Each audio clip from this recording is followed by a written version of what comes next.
Welcome to my channel. My name is Emmy from Emmy Evolving. If this is your first time joining me, thank you for finding me. If this is not your first time, thank you for coming back. So, I asked what this reading was going to be about, and what I heard is they tried to stop you, but you are unstoppable.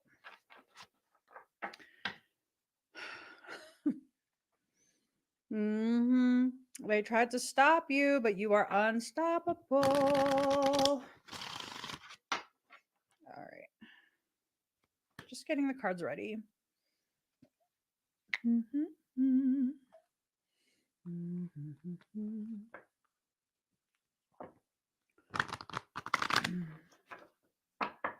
Oh, I love this. I love this.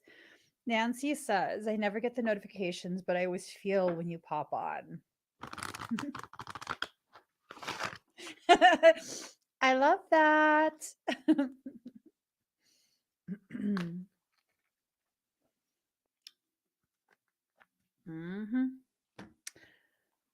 My mind is extra on food today. Totally feel like today is going to be a rest, rejuvenate, eat a lot of food day. I think I need that.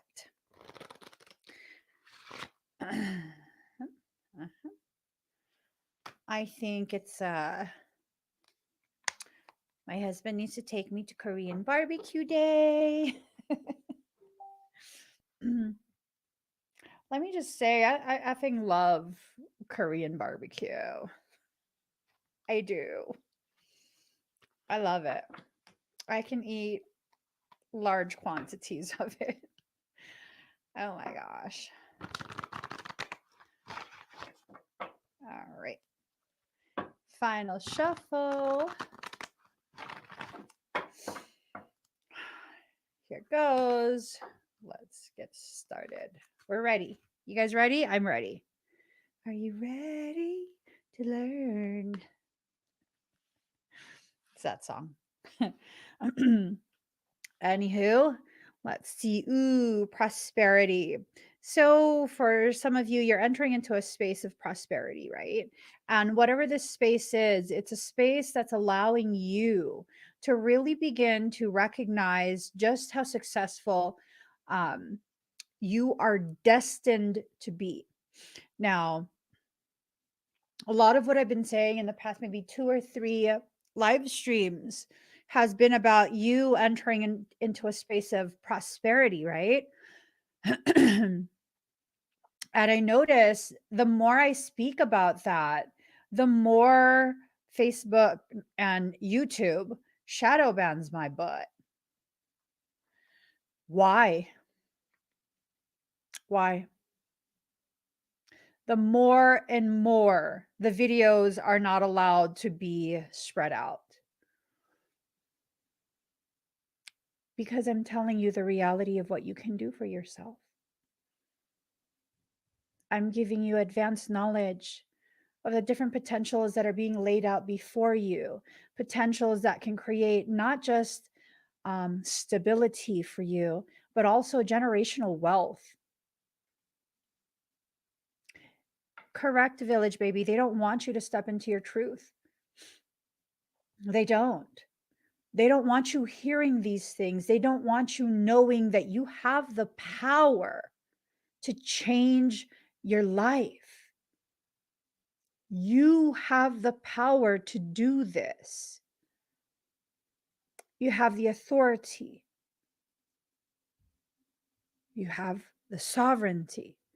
And so long as you continue to not believe that you have this ability, this power, this right to change your life into something that's more worthy of you, you'll continue in the same cycles.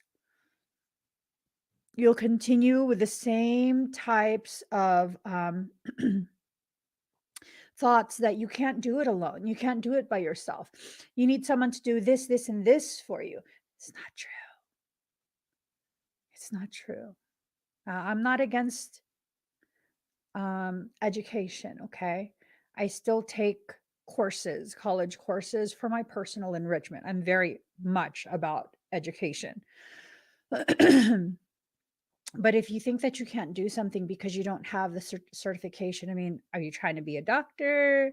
Trying to be a lawyer? Are you trying to be something that you need to be certified for? You need to be licensed to do? No? Then what are you talking about? Right? And if you do need that formal education for licensure, what's stopping you from doing it now? No matter what, time will pass. So they tried to stop you, but you are unstoppable. They tried to convince you that you are not destined to prosper, and they lied. They lied. This can be the proverbial they, or it can be certain people, specific humans in your life who have tried to convince you ad nauseum that you are less than what you are. You got to stop listening to people like that. If you really are someone who needs to listen to others to figure out what direction you have to go, listen to the ones that tell you the truth. Listen to the ones that empower you, encourage you, remind you consistently that you are an equal. There's more than just me. I know that. I know that. Okay. Be careful of the ones who fake being like me. But there are those who are genuine in their sharing of their mindset, and their mindset is very similar to my own. Very, very similar to my own. I'm not special in that sense. There's a lot of humans that exist that are alive right now who believe we all should be thriving. We all should be in a space of stability and empowerment. It's up to us, though. It's up to us whether or not we're going to allow into our core the belief that we deserve more than what we've had so far. So this comes from that autumn that went upside down. I don't know if it was this autumn or last autumn. This is a hardship that's been continuing. I think for some, the hardship that's been continuing has to do with a specific individual, maybe someone you're in a partnership with, whether the partnership is business, platonic, romantic. It's not very clear. It's not very clear. So you're going to have to kind of um, use your own discernment and deduction skills to figure out how this applies to you, or if it even applies to you. But there's something that went upside down in autumn, and whatever it is that went upside down, it's carried through, and it's created so much more disharmony. It's like, I don't know if you've ever been wakeboarding or kneeboarding or water skiing, any type of water sport where they drag you behind a boat and you're on the water. Any one of those. It's kind of like a known thing that if the rope is not long enough, you're going to be hitting all of the wakes, these huge waves that are created as the boat goes through the water. If you're too close, you're going to hit the waves. If you're too far on the sides, you're going to probably hit those waves. If you want to do aerial tricks, you're going to want to hit those waves because that's what will launch you in the air. But the thing is, if you want the least amount of turbulence, you're going to stay a good distance behind the boat, and you're going to stay directly behind the boat. You're not going to lean to either side, because then that will cause you to be swung out to the outside where you're going to hit the wakes. Some people exist as wakes. Like, really let your mind wrap around the analogy that I'm making. They are the disturbances on the surface of the water that, if you don't know what you're doing, if you lack the confidence in the activity that you're participating in, you're going to have fear. You're going to have turbulence.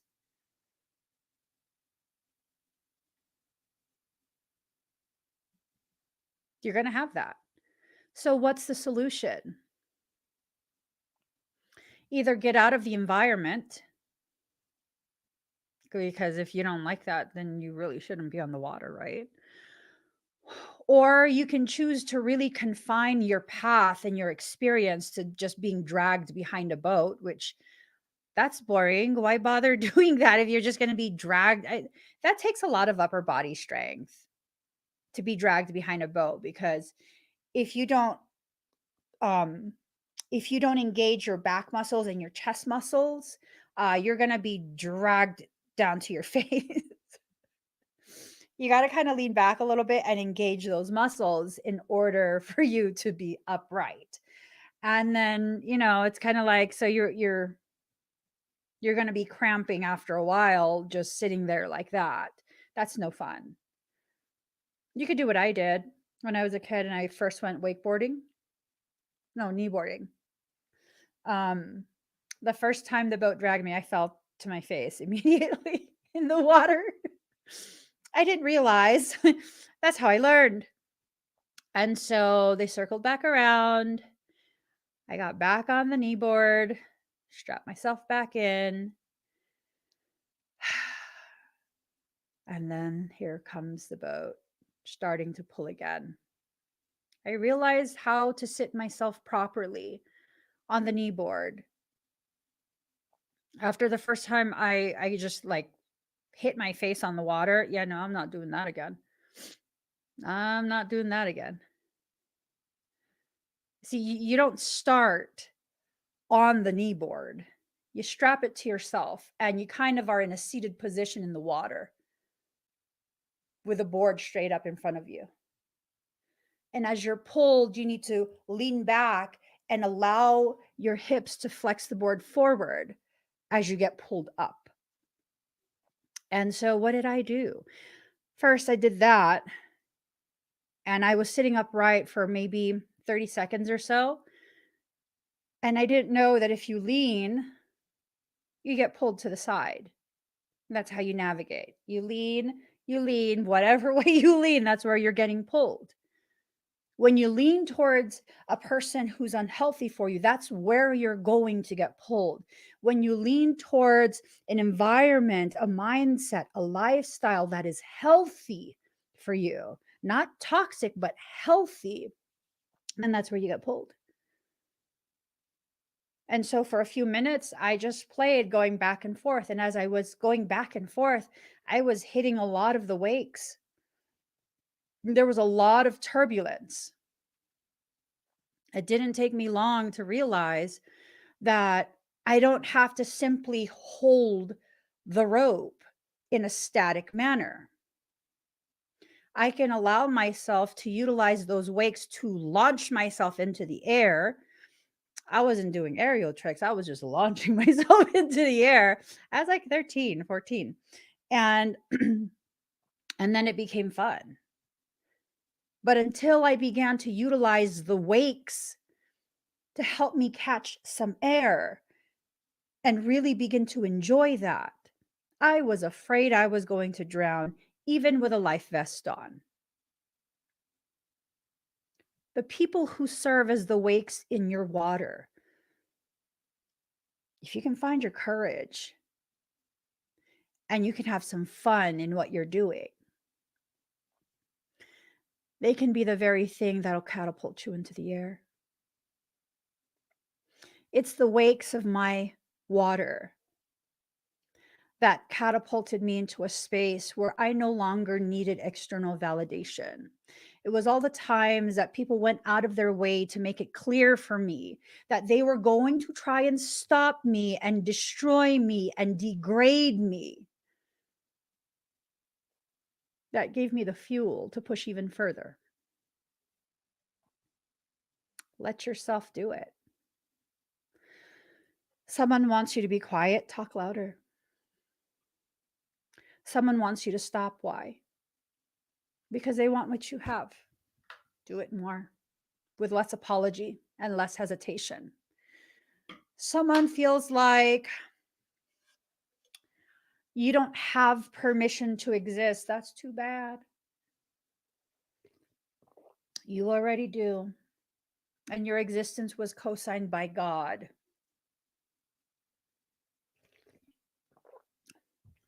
I'm saying. I remember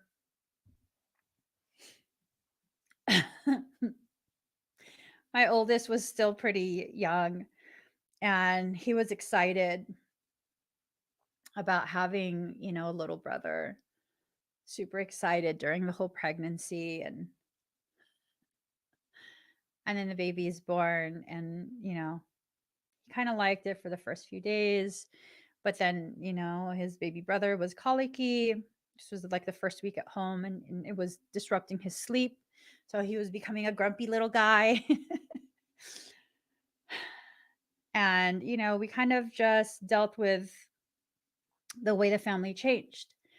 And then we had the next baby, and it was time to tell the kids, like, hey, you're gonna have another sibling. And my oldest, who again, he was still fairly young, he said to me that I needed to make better life choices. And he says to me, you can't get a refund, Mom. You can't get a refund. You need to make better life choices. It's this thing of like, even though he was young, he was aware that there are certain things, especially life, you can't undo that. As humans, we don't have the authority to undo someone's existence. We can sometimes convince someone, whoever you're fixated on, that they should agree in being miserable because you've convinced them that they need to be miserable. That makes you assholish, of course. I hope you know that. But do we have the authority to negate someone's existence? No. No. No one has the authority to really dictate to you that you shouldn't exist in the way that you are existing. No one has that type of authority over you, and it's time you begin realizing you have the freedom to exist in exactly the way you choose to exist, whether that choice is subconscious or a cognitive decision to excel. Oftentimes, our subconscious types of decisions are decisions that allow for us to punish ourselves based on however we've been programmed by our early childhood environments.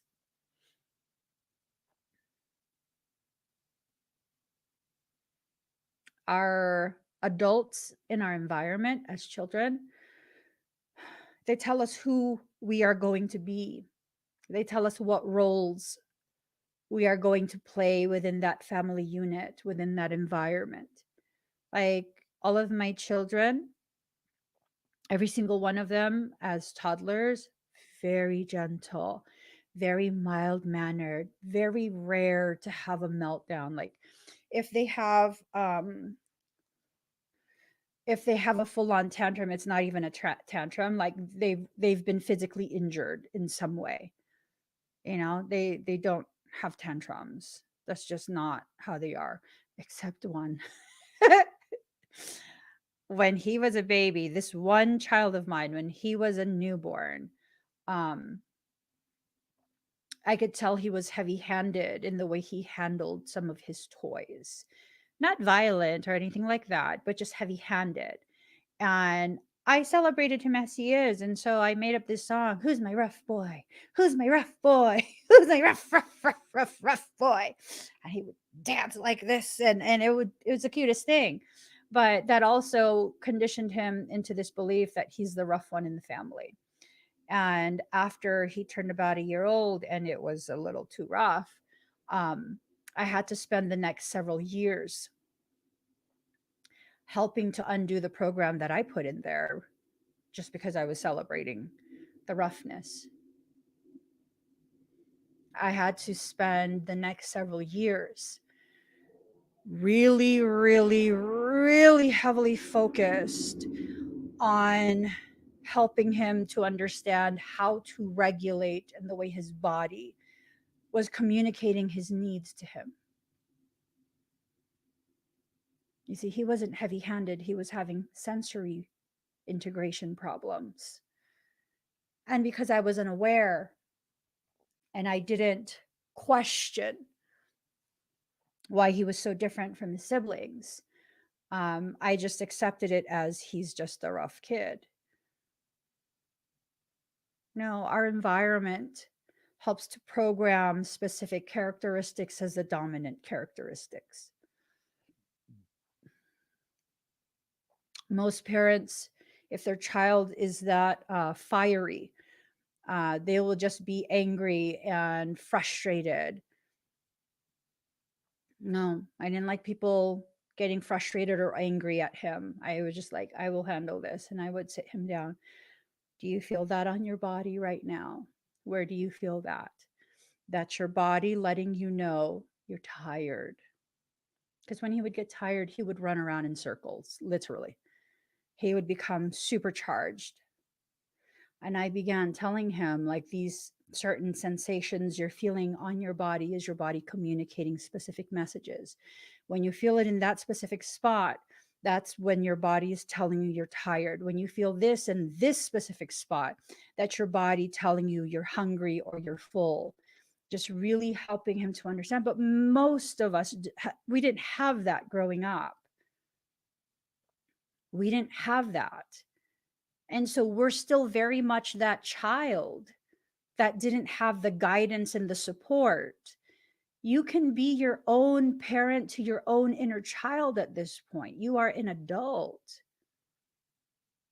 It doesn't matter what they try to do to stop you. You can continuously override all of that. You know, all those years that I invested in my child's development, he's fairly controlled at this point. He's pretty chill compared to when he was a toddler. Don't make him mad though. All that goes away. He goes into full Aries mode. His entire chart is Aries. He goes into full Aries mode. That's not the one you want to play rough with. He'll play rough back. And I won't be telling him don't do that. If you initiate it, and he knows this, if you initiate it, he has a right to respond in whatever way he chooses, but he's going to be held responsible for the way he chooses to respond. Apply that to your adult life. You have a right to respond in whatever way you choose, but you will be held accountable for the way you respond, right? So whatever went upside down, that's something that needs to be corrected, because that is something that totally was like a power move. It was something that was supposed to help you understand how powerful you are, but in the grand view of things, that intent was lost. It wasn't received. It wasn't recognized. That intention to give you the opportunity to recognize how powerful you are instead became this thing of showing you that people don't like you, reaffirming for you that people are going to be mean to you. And, you know, people were mean to me so long as I was in the wrong environment. So long as I continued to stay in environments that didn't have the capacity to accept me as the person that I am, so long as I stayed in environments where people had the willingness to be full of contempt, to use me and maltreat me, I'm not a victim. I chose to stay in those environments.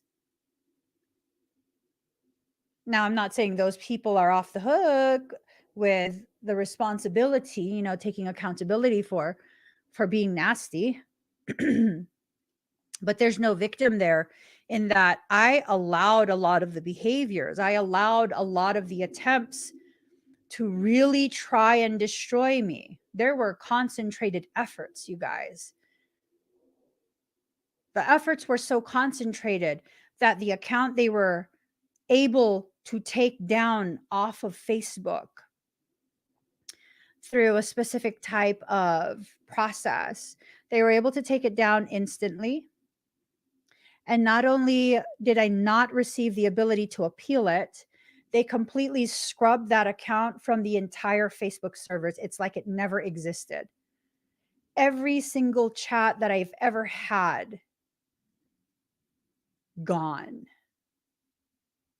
Not just on my end, but also on the end of the people who I chatted with, gone. Sometimes your success will be reason enough, your potential success. Sometimes when people can see where you are headed is somewhere they cannot follow, that is reason enough. It doesn't have to be because you're a bad person and you deserve bad things.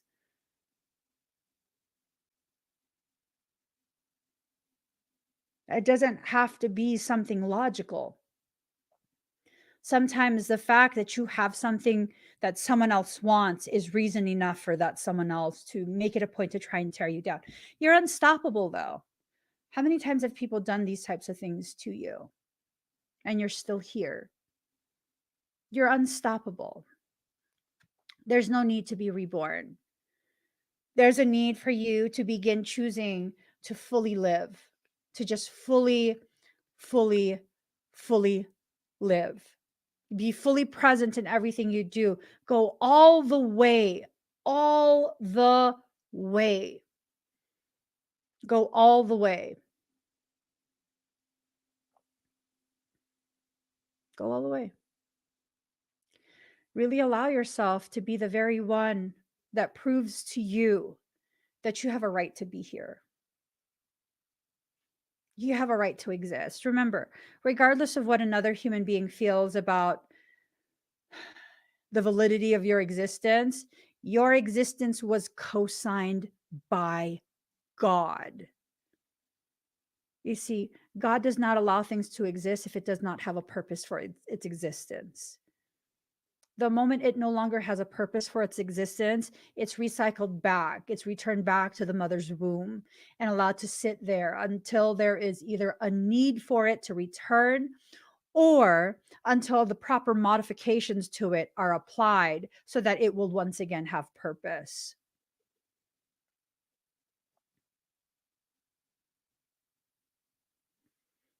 Apply this to certain types of situations in your life. You keep experiencing friends betraying you. Okay, so how does this apply? Until you no longer have a purpose, a need to learn about betrayal and how to survive that experience, you will continue to be exposed to the people who have the capacity and the willingness to betray you. I no longer have the issues that I used to have with people as a public person. I no longer have those issues. Why? They don't exist for me. Why? Because I don't welcome that into my life. I have no use for it because I've learned everything I need to learn for that specific lesson. And so the moment I detect that someone new entering into my field of awareness is a repeat of that same lesson, I cut that person off. I'm good. I don't need any more of that. Been there, done that. I'm done with the circus.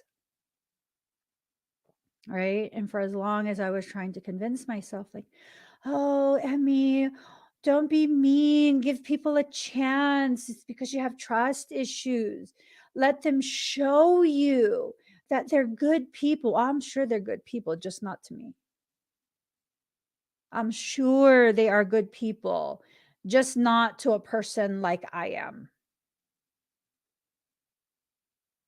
And that's something I really struggled to accept that. So long as you continue to struggle to accept that, because that was the lesson,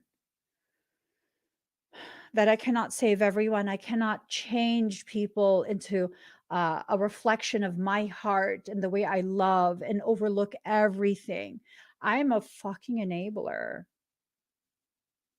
Well, I was, not so much now. Now I'm like, oh, let me just be quiet. Let me not make excuses for you. You're not even asking me to. Concealment. You have to allow yourself to be aware of the way you function within your environment.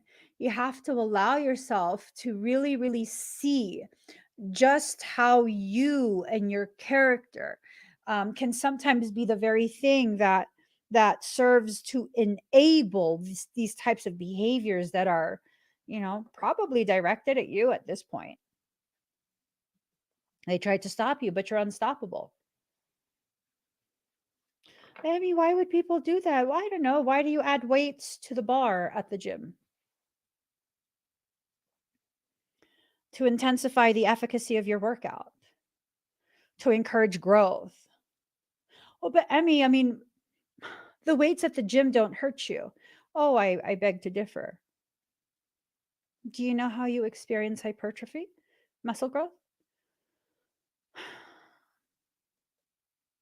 If you lift a weight heavy enough, eventually you create micro tears in your muscle.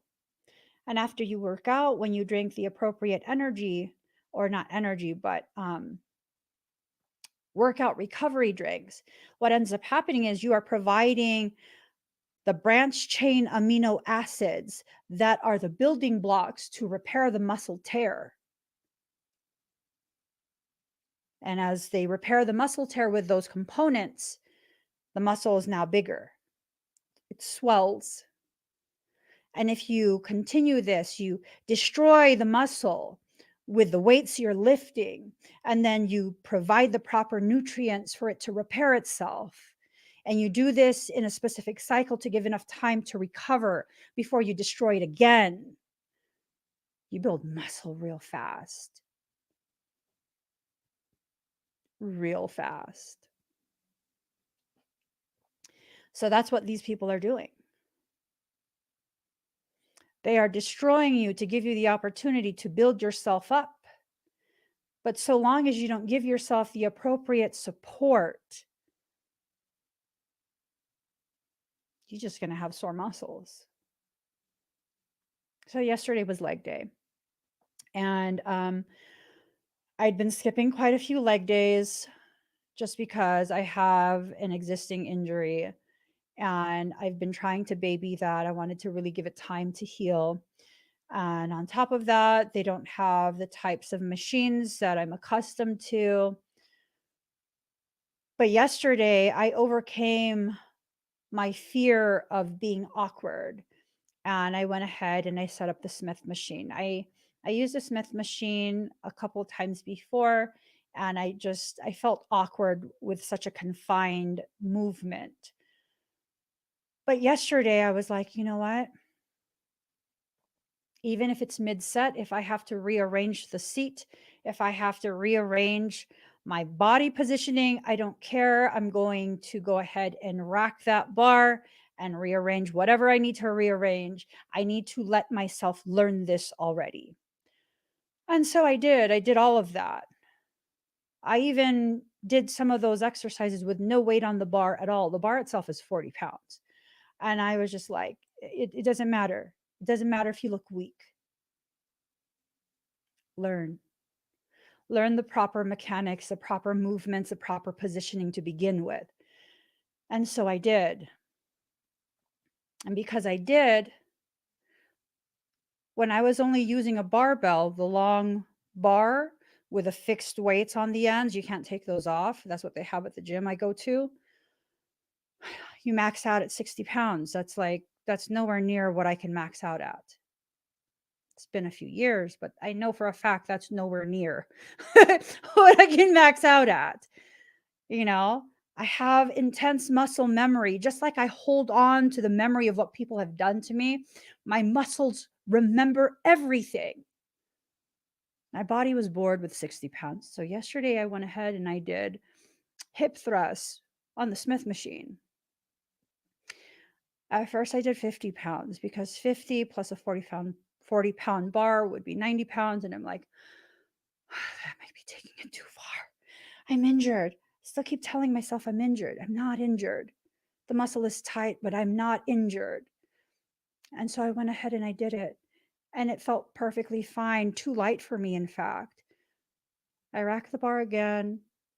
I slapped on two 45-pound plates on the bar. That's 90 pounds plus 40 pounds. That's 130 pounds. More than double the 60 pounds I've been doing for months. Oh, my ass loved it. Oh, yo, my ass was like, "Girl, thank you for waking us up." I didn't injure myself. I didn't push myself the way I could because I could have slapped on another 245 pounds and really went to town.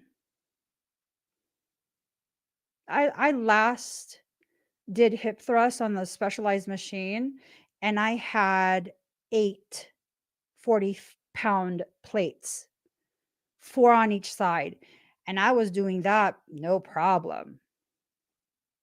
See, your body remembers not just the failures, not just the pain, but also what you've been able to push it to achieve.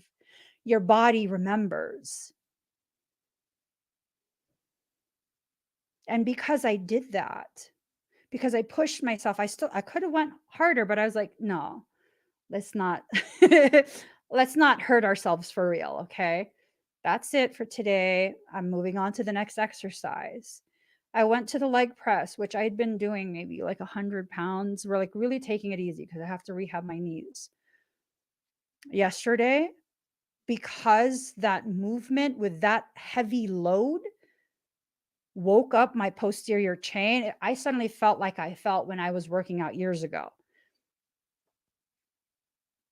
I sat on that machine to do a leg press, and I was like, "All right, let's try like 180. Let's see how that feels. We'll do a couple, and if it's straining my knee, I promise I will stop. I won't even finish. I won't do a lighter weight. I will just completely stop. I want to salvage my knees." 180 felt fine, felt easy even. So I sat there for a few minutes and I looked at that stack of weights and I was like, 290. Let's do 290 and let's add the 5 pounds. Ooh, that was a challenge. I did a set of 20 at 295 pounds. My legs felt good. My knees felt solid. And then I was gonna bump it up to like 350. I was gonna bump it up to 350, like, girl, if you could do 295, 350 ain't that much more. Just try one or two, see if you can max it out. I stood up off the machine the moment I thought that, and I allowed myself to bend and straighten my legs. No, we're done. We're done. My body remembers. I will push it, but not today. I will do it slowly. I won't shock my body. I will do it slowly. I won't let my excitement be my very downfall. Like, my adventures at the gym are such an analogy for pretty much every single aspect of life. Every single aspect of life. Where it shows me how when people try and tear me down, when I go ahead and I push myself to the degree that I tear myself down, it's always for a reason. And if I can find that reason and provide myself with the appropriate support and nutrition being the words that I need to hear from myself to lift myself back up, I can rebuild that stronger, more fortified.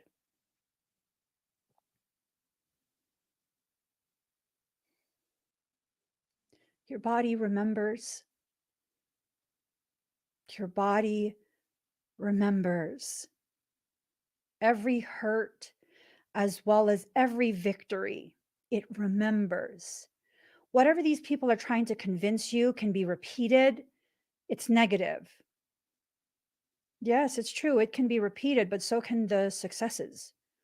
So can the overcoming, the victories that can be repeated as well. You know how many cycles of people tried so fucking hard to shut me up and bury me? I know some of you bitches still watch me. I know some of you still watch me. I know you want to say like, "Oh my god, see, she's doing it." No, you're not worth my time. You're not. Why do you think I moved forward from you? You don't have the authority to dictate what will happen in my life. Only I do. You see how that works?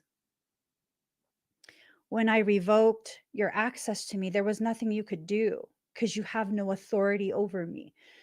Remember that, you guys. When you revoke people's access to you, there is nothing they can do. They don't have the kind of authority they trying to flex they have over you. They don't have that. They never have. It was your belief that they could. It was this belief, no matter how convoluted, distorted that belief is, you still believed it. That means at the end of the day, what you decide to believe is what will create the experience you are living through.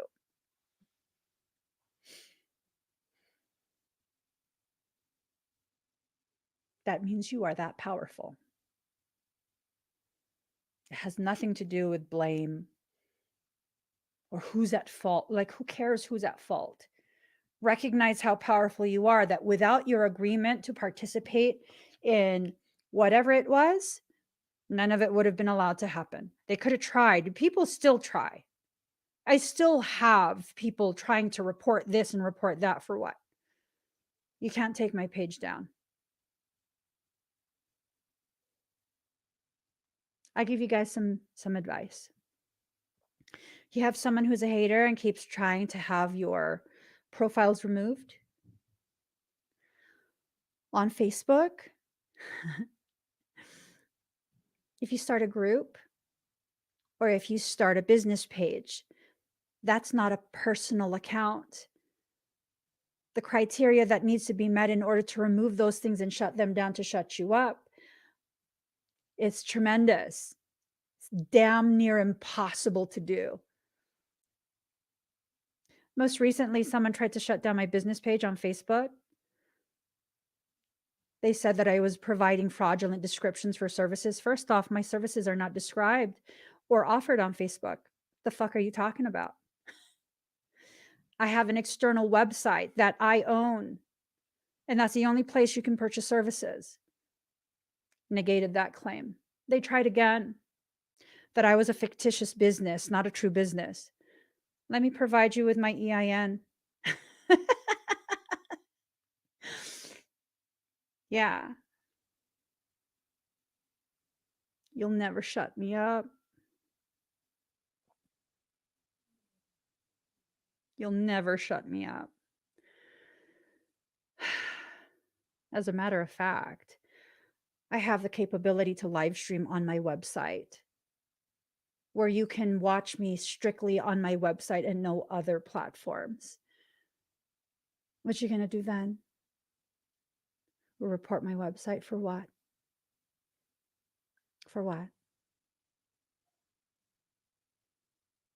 For spreading false information?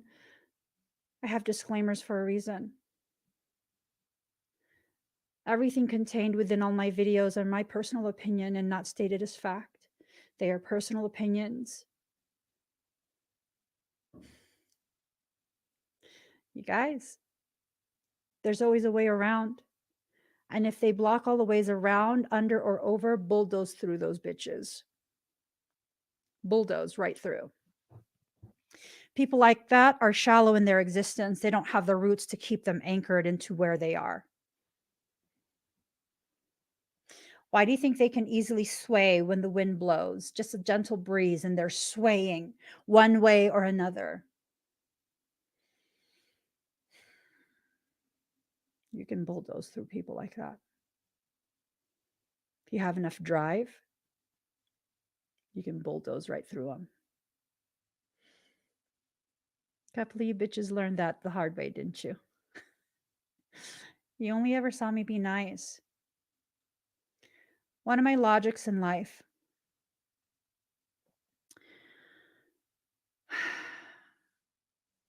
The only people that truly scare me are the people who are always nice. Because as nice as you are, I have a clear understanding that you can be the opposing polarity to the same degree of intensity. The nicer the person is and the less I've ever seen them be angry, that scares me. I'm not scared of scary people. I'm like, please. I was raised by a narcissist. You don't fucking scare me. I used to be threatened that I would get beat. Like, I don't care. I don't care. Nice people, they scare me because it's like, okay, so you're really nice, and that tells me that you have the capacity to be very dark. As bright and beautiful as you are, you can be dark and destructive to the same degree of intensity. Now, I've never seen you angry, so that tells me you bottle everything up. I don't want to be the person you unleash all of that bottled up rage on. That, I don't know what you'll do. I'm serious. Like, I've never seen you angry and I've known you for how many years? I'm so good off ever making you mad. I am so good off of that. Uh-uh. Hell no. That's like, why I've known you for 6 years and I've never seen you. That's at least 6 years of pent up rage. I'm good. I don't want to be the one you unleash that on. No, thank you. Let me stay in my lane. No, thank you. So it's been this thing of like, the more obtrusive, and just flat out fucking obnoxious that someone is, I'm just like, I don't give a shit what you say. You just run your mouth all the time. Like, I don't even care. At some point, I'm going to ban you. It's true. it's it's a true story. I might ban you silently, or I might make it this dazzling display of, let's see who's the biggest a-hole between us before I ban you. But eventually you'll be removed from my place because I only have space for peace. Like, I refuse to be in environments that are like that. They tried to stop you, but you are unstoppable. So long as you stay in the environments that seek to drain you, eventually you will be stopped. Eventually you'll run out of fuel. Eventually. What does this mean? This means do something about it soon so that you don't have to find out what will eventually happen. If you still have the capacity to exit out of that environment, do so. But Emmy, that would mean I'm alone. What's wrong with your company? There's nothing wrong with you. What's wrong with being alone for a little bit until you feel stabilized enough within yourself to draw to you the very people who have like minds, like hearts, right? Um, are you still doing the ET talks on Thursdays? I halted that for a moment because of some stuff that was going on in the background. I do plan on picking that back up. Hmm. There's a lot of things that I've been wanting to discuss, but I had to I had to stop for a little bit. I had to take it down. Um, uh, you don't want to know. Initiation in reverse. So, all of this grandiose, over the top behaviors that someone is placing upon you. I don't know that you initiated that. I don't know that you could stop it now that it's been allowed to really like be entrenched in your field. I don't know that you could just be like, "Oh, I'm just going to block you." Um Basing my opinion off of my life experiences, up to a certain point, you could just simply block someone off social media. But once they take it past a certain point, you're going to need to take actual legal action. And the longer you take, and that legal action can be something as simple as a cease and desist notice from a law firm. Maybe one of the first things you can do is write a very clear message of your own cease and desist, and that very clearly, if there's any other infractions of your privacy and your space and all of that, then you will actually take the time to hire a law firm to do that for you. And there's ways where you can very easily get access to a law firm for very, very, very cheap. And you can get access to the law firm. They can write you a cease and desist notice, because some people, they need to see that you have actual legal representation to take it further. Some people need to see that. So if you address it very early on, you don't need to go through any of those steps. Whatever it is that people are trying to stop you, you know, do it right from the start. Take the action that's necessary right from the start, and you probably will not even need to take any type of legalities, not even a cease and desist. It's only when you allow people to become too bold in their malignancy that it gets to that point. You need to make sure you're aware of privacy laws and all sorts of different things like that. When you write an email, you own the copyright to that. That's a written work. Someone's disclosing your emails, that's a violation of copyright. Someone's posting your emails publicly, that's a violation of copyright and your privacy. Yep. Look into privacy laws. In some states, you're gonna have to check what the laws are in your state. But in some states, if they're going to do a recording, everyone in that recording needs to know and agree to be recorded. For example, state of California, that's a law.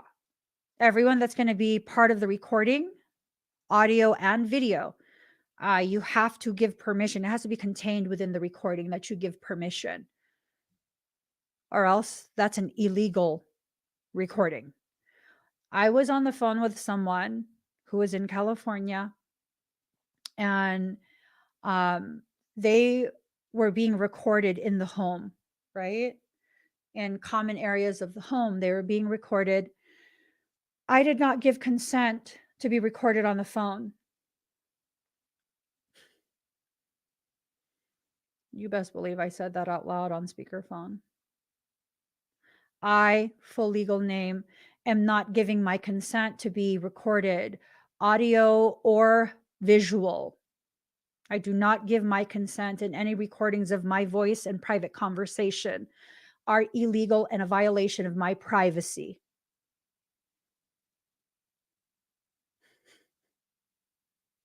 No. You don't get to do things to me because I lack awareness. You guys need to become aware of what you need to be aware of, so you can prevent yourself from being maltreated simply because you're unaware. If you're in a public setting, that's a public setting. People can record in public settings. There's a lot of different things that people have been doing that are super shady. For example, there are some people who will privately converse with you, and then they'll go ahead and screenshot that and show it to other people. Why? To embarrass you, to paint you in whatever light. They initiated a conversation, but obviously they're not going to put that in the screenshots, right? So what are you going to do then?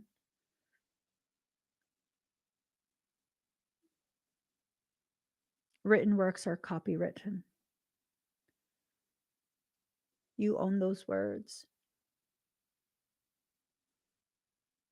Maybe you need to look up if your copyright, that's intellectual property. You look up IP law. They might be in violation of your intellectual property. They did not get written consent to publicly disclose your copywritten work. There are certain books you can't put that online. You get real. One of my former acquaintances, they decided to go ahead and put one of my lessons for my academy on a file sharing platform.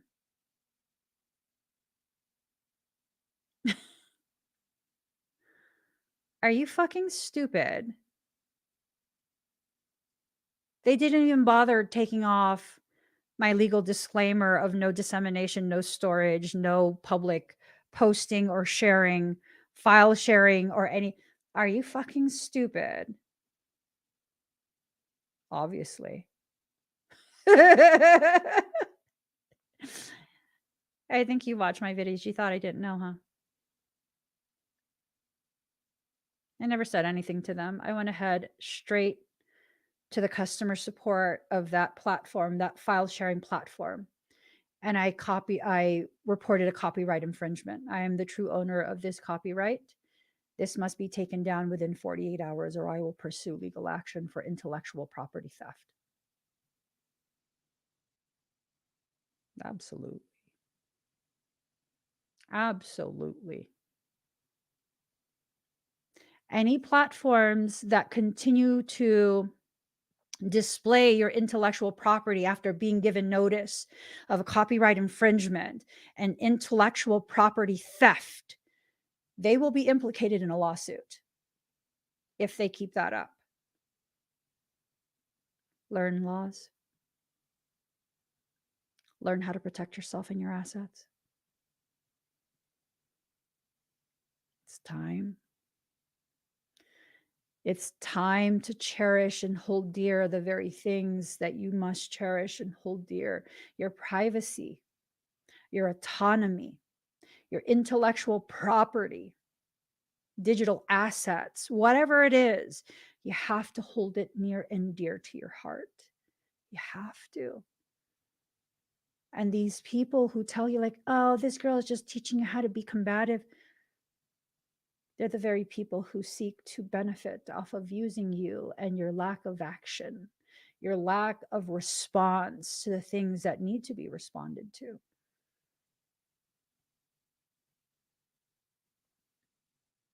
Whether you file a copyright with the Copyright Office or not, you still own that copyright the moment you create that. Do you know that, right? Registering your copyright, your intellectual property, all that does is give federal recognition, which then obligates the person to specific fines, whether you had that or not. If you own the original files, you can prove you, and there's metadata that shows you own that copyright. The moment it was created, you own it. Stop letting people walk all over you thinking there's nothing you can do. There's absolutely so much you can do. There is so much you can do. And the beautiful thing, if you base what you do on social media, especially if it's a business account, a business page, you are granted access to analytics. When you can document the inception of this cyberbullying and you can track the analytics, you can definitively prove the effects, the negative ramifications on your business and your person. It makes it a lot easier to prove. And don't delete anything ever. Archive everything. Guardian in reverse. You don't need a guardian. You need better life choices. Life choices that take you away from environments that seek to rob you of your stability. Environments that seek to banish you after they've taken as much as they can from you. Environments that want to silence this internal power that's coming from you. You know why I'm like this? You know why I'm like this and know all of this at this point? Because I'm no longer willing to allow people to take advantage of my kindness and my grace. I'm no longer willing to. Does that make me a bad person? I'm still quite possibly one of the most generous, most loving, most empowering people you will ever come across. Because that's my reality. That's who I am at my core. But just because that's who I am at my core does not mean I will be your scapegoat, I will be your whipping child, or any other thing that you try and volunteer me for. No, no. That means you don't have to allow other people to volunteer you for these undesirable roles that they're trying to fill in their story of how they're a victim. You know, there are people that exist today who feel I have somehow victimized them because I exist.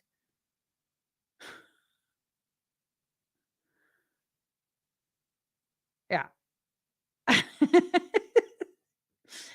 Does that sound logical? Does that sound logical?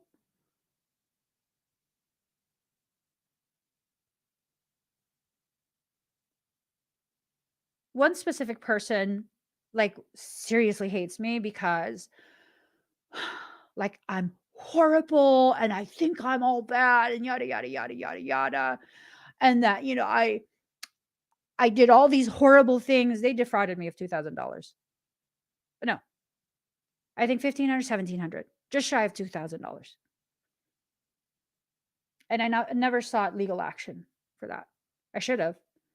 I considered it when I was reaching the statute of limitations. Yeah. Oh, I fucking looked up statute of limitations in their state. Yeah. But I was like, and that means I would have to like dredge that all back up. It was like a couple years that that statute of limitations was active.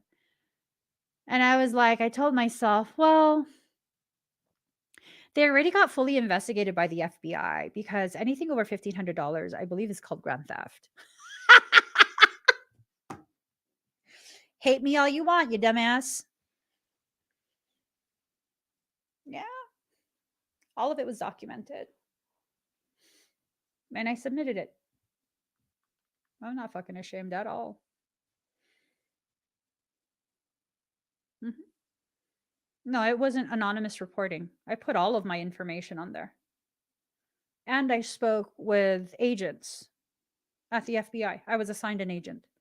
We spoke several times. Mhm. I provided digital evidence of everything that I was claiming. Yeah. Oh. Um yeah, they also gave me picture evidence and a confession of being so drunk that they crashed their car and their wife went ahead and had the car towed before anyone woke up. So there's no evidence that their car was the one that smashed into like 15 cars on the street. Apparently, when you show that type of digital evidence to a police department in a different state, they will contact the state this occurred in. And they will launch a full on investigation. That's illegal. And people are gonna be like, oh my God, I mean, you're a snitch. No, I'm protecting myself legally because if I'm aware a crime was committed and I do not do my due diligence, I'm implicated. I'm now an accessory. I don't fucking think so, sir. So I decided not to take full on civil litigation action because I'm pretty sure they're still busy with the FBI and the IRS. just saying. I'm just saying. When you're dumb enough to post in a public platform that you don't report your earnings, that's on you. That's on you. But whatever needs to happen there, that's none of my concern. You want to continue to threaten and all, that's none of my concern. None of my concern. And I think a lot of the reason why all of this is coming up is because for many of you, you're exiting out of these cycles with similar things that are being done to you, that are being attempted. Maybe these are things that have already been tried or things that people are trying right now. Don't let them. Stop that shit right before it even starts. You have to. You know what happens if you allow it to continue? And this is what I've learned over and over and over. It gets worse and worse and worse. You are unstoppable, but only to a certain degree. You might have a lot of stamina and be able to sustain this type of maltreatment for years, but eventually it breaks you down. So why wait that length of time, all those years? Halt it now. Halt it now. That's what shifted inside me. Now I will halt it before you even get a chance to begin, because no, none of my energy will be wasted on you. No, I have a lot of things I need to accomplish in this life, and that's what my energy will be used on accomplishments that benefit the whole of society, of humanity. Like, no. Yeah, absolutely. You need to protect whatever you create, Joanne. You have to. You have to. Do not share ideas, business names, or any of that until you go ahead and place that preliminary, application for trademark, for copyright, for any of those things. Those are digital assets. Even your URL is a digital asset. You could purchase a URL and then one day someone wants to buy that from you. You spent what, $15 for that URL, and now it'll cost them $8,000 to buy it off you. Please don't discount the assets that you already have just because you spent $15 on it. No. You can have a company, an LLC that you established, and have an EIN established as well, same time, and let that shit sit for years. That's a ripened business. There are people who will buy that because now they don't have to wait those years to ripen that EIN.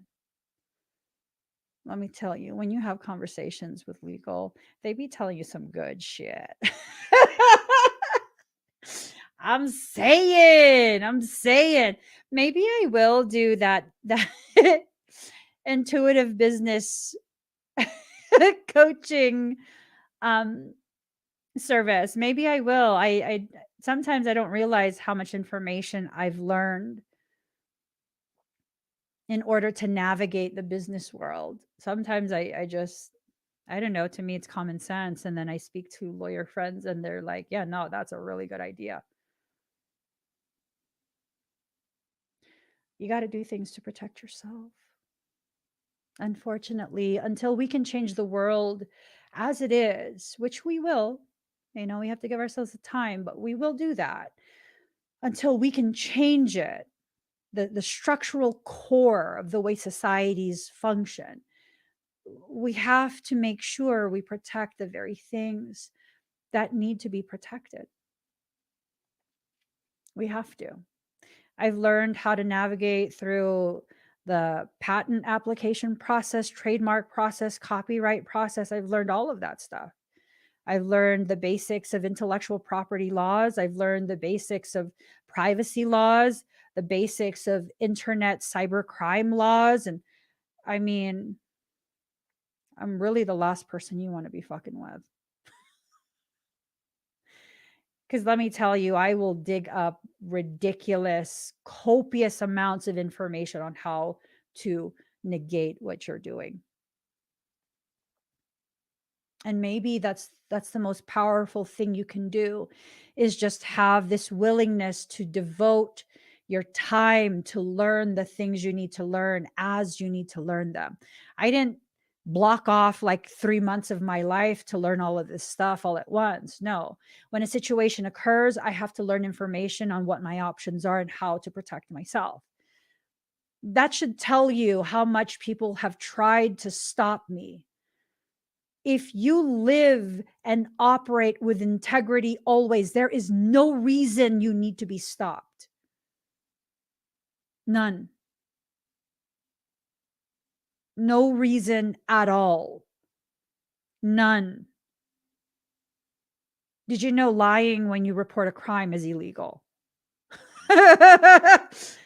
That's illegal. You cannot make lies on a police report. That's illegal. You get punished for that. Right? So you need to make sure that you begin informing yourself. I'm not some lawyer, I'm not a paralegal, I'm not someone who's legally inclined, but I am inclined to survive every single situation that life presents me. That's what makes me so formidable. You present me with something, I will find a way around you. And if I can't get around you, I will bulldoze the fuck through you with information. And that's that. That's that. Allow this intelligence that lives inside you to ripen and rise above the soil and provide you with a very fruit that will be your sustenance. Allow yourself to take in the information. Allow yourself to begin building the resources, not money resources. Well, that would be nice too if you could build some financial resources, right? That would be good. But if you can begin, creating some type of digital storage house of information for things that you find very interesting when it comes to all sorts of different things. I mean, that would be amazing. And you can begin referencing some of these things. Hell, I've even looked into legal codes in Switzerland. Saying. hmm I'm saying. And if someone is really messing with you and trying to stop your progression, you don't look up the laws where you live. If it's online, you look up the laws where they live, where they are committing the acts, because that's what will apply, where they live, not where you live. Law is weird like that. It's where they live. Yep. And what I've experienced is when people are doing things to you that are malignant, they usually will accuse you of the very thing they're doing to you. Right? So like my stalker in Switzerland, um, he's crazy. That's my personal belief, is he's crazy based on the amount of evidence I've compiled over the years. And at one point, he was accusing me of infringing on multiple laws in Switzerland. That's funny because they all apply to everything you're doing. Not to me, to you. And so when I went ahead and spoke to lawyers, I was like, so, I mean, are we able to invoke these laws because do they apply to my circumstance? Because according to code blah, blah, blah, blah, blah, he's in violation of Swiss law. The lawyer got quiet. The lawyer was like, this sounds like a criminal case, not a civil. I was like, yeah, it is. It's both. It's both.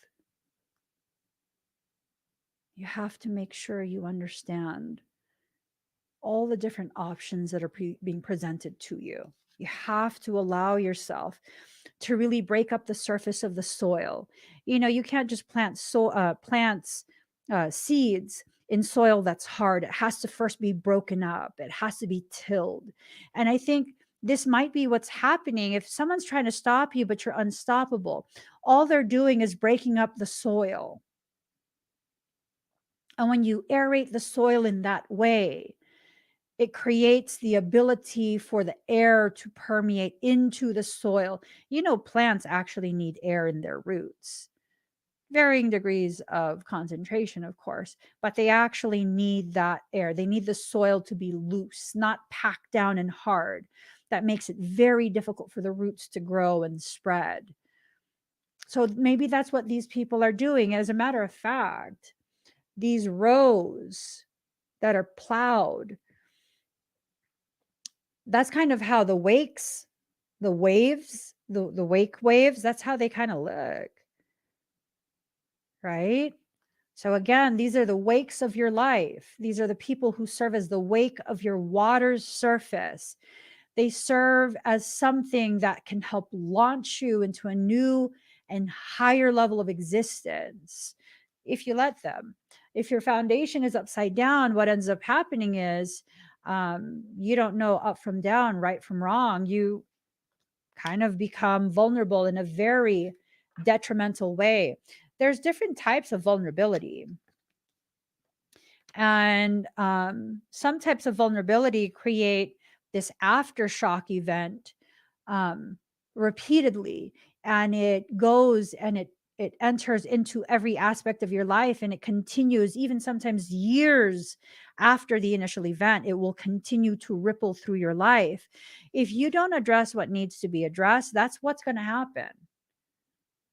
That's what's going to happen. So begin getting comfortable with being empowered in your space.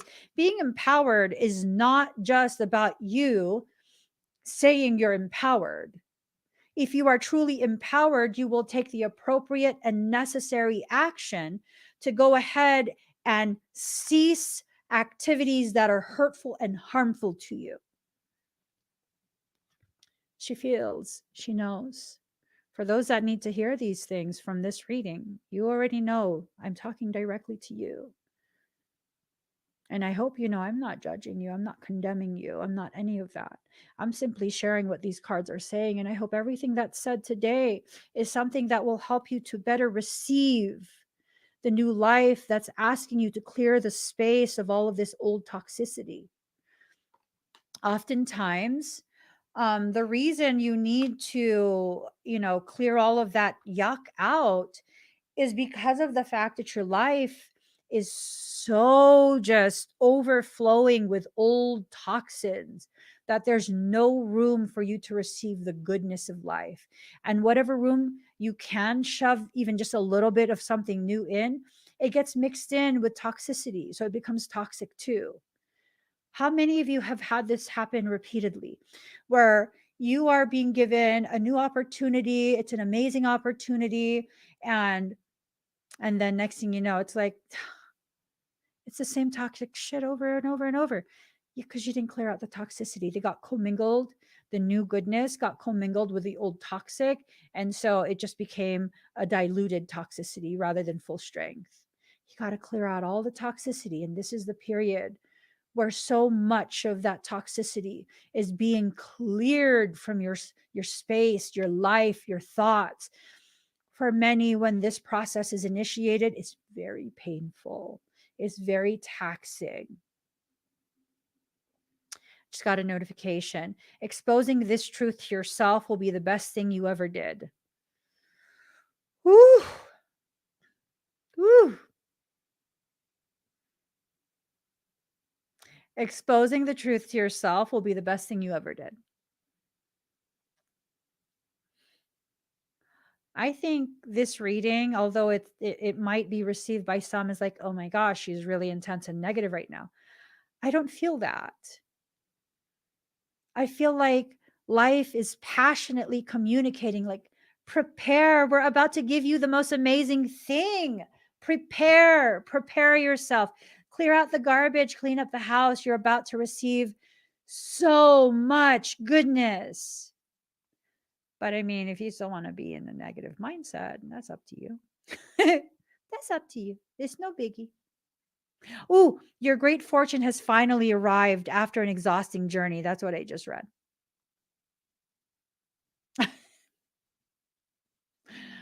Oh my God. Fame and fortune by breaking this spell. Woo! I should probably watch those videos. I haven't had time to watch any of the videos. Oh my gosh. I'm just checking to see if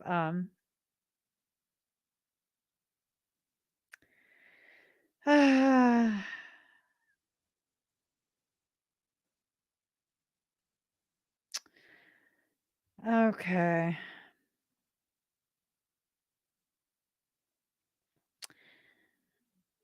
Someone won $40 million. Oh, let's see. Like 40 million, that's not much. In the world that we live in, that's not much because a shit ton of that's going to be taxed and then taxed again and again and again. Oh my gosh.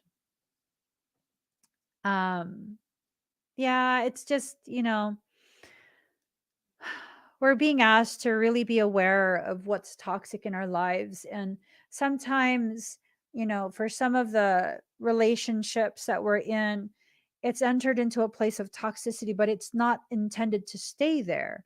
Meaning, if you can find the courage to have the difficult conversations and really be very transparent in that conversation, really express what needs to be expressed instead of trying to have a half-assed conversation and the things that need to be expressed aren't, because you don't want to hurt someone's feelings, right? And there's no point in having a conversation. um but being able to really have that conversation, I think when there's an alignment but things kind of just got skewed for a bit, uh I think if there is the alignment and love, mutual love and respect, both will choose to get things back on track. Like, I say that I have a real marriage, right? I don't have some fairy tale fake ass storyline. No, I have a real marriage. It's a beautiful one. It's one that I cherish. And it's one that I cherish because through the years, when I have, finally, like, you know what, this is going in a direction I don't want to go, and I really express myself. I'm usually angry as fuck by the time I express myself. That's the reality of my um in real life um relationships and all of that, right? By the time I find it in myself to express myself, it's usually going to come out really angry because I've been bottling it up for quite some time. And it's this thing of there is a mutual level of love and respect between my husband and myself, where when he becomes aware that things he's doing is affecting me so negatively, he modifies it. Not because I'm asking him to, but because he sees, like, okay, this is not where I want to go either. I don't want to be in a toxic place. I didn't realize it was becoming toxic for you. And I don't like, no. And so he makes a decision on his own to begin rectifying the things that are creating a sense of toxicity for me. Right? I do the same thing too. So it's this thing of really just recognizing sometimes it's gotten to a toxic place because we haven't communicated that things are going in a direction that we're not willing to go, a direction that's hurtful and harmful to our well-being, right? And again, if there is a mutual level of love and respect, typically, it will be a thing of, okay, both are going to work towards correcting their portion of what caused things to become derailed. Not everything is disposable.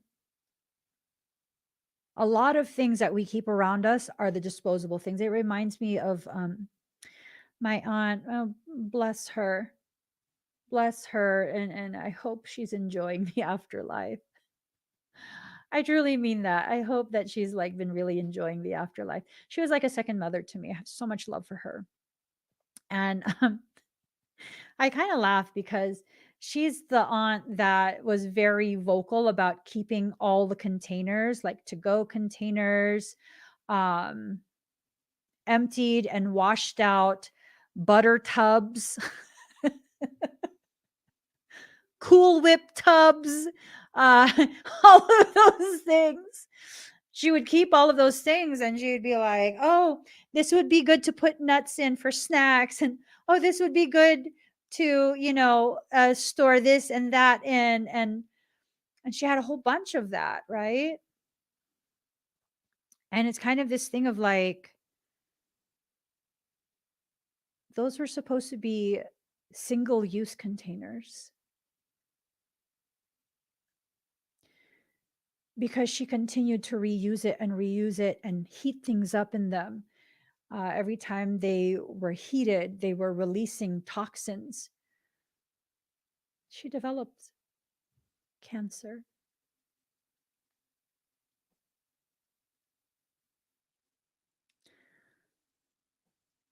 Sometimes the very things that we keep our pain compartmentalized in is the very thing that will cause disease to grow within us. She did not deserve cancer. No one deserves cancer. Are you kidding me? No one chooses that. But in reality, it's your choices that eventually lead to that. So when you realize this, you apply it to your spiritual journey, you apply it to your mental and emotional growth, you apply it to your relationships. You begin to see at the end of the day, again, you are the root of everything you experience and the way you experience it. You are the root of it. If the roots are healthy, the plants don't need pesticide. I learned that from Durango Botanicals. Stefano, he was one of the owners, and I met up with him a few times. Amazing guy. And he was the grower for Durango Botanicals CBD. He let me come to the farm a few times as well. And I just remember his pigs. It was like, um, no, I remember we were having a very in-depth conversation the first time we met. And he had said he doesn't need to use the chemicals, the pesticides, because he first makes the soil healthy. When the soil is healthy, the roots will be healthy. If the roots are healthy, the plant is healthy. If the plant is healthy, all of those pests do not go to the plant. They go to the sick plants, the plants that are imbalanced, right?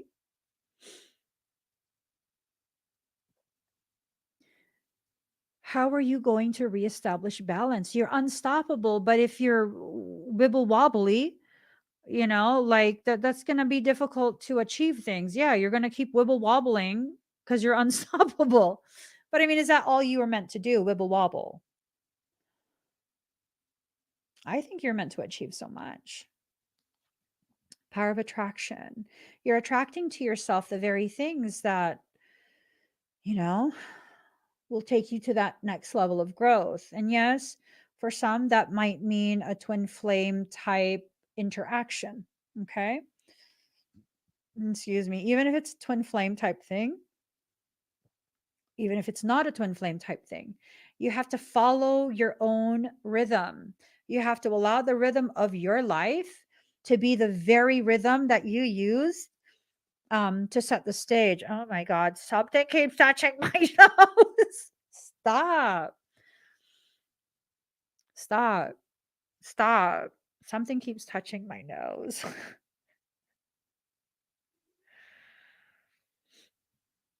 I'm trying to not get irritated. Anyways, collaborative dreaming. This card could mean so many different things. Like, part of me is like, okay, collaborative dreaming. So you're with other dreamers, people who have all of these amazing ideas, but they don't put it into action. It's not necessarily a bad thing, because eventually someone will feel so inspired to actually put action behind the dreams, right? To bring it to fruition. This could also mean that you are in an environment of people that seek to keep your eyes closed to the reality of what you could do yourself. These are people who try and convince you like you can't do anything without them. I hate that. Like you're nothing without them. That's funny. I've had people try and tell me that. That's why, it really irks me that I won't be able to achieve anything without them.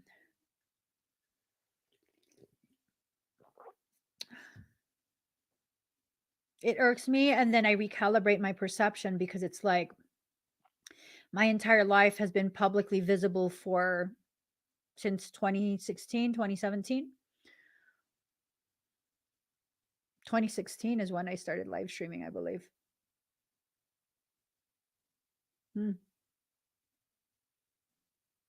6 to 7 years.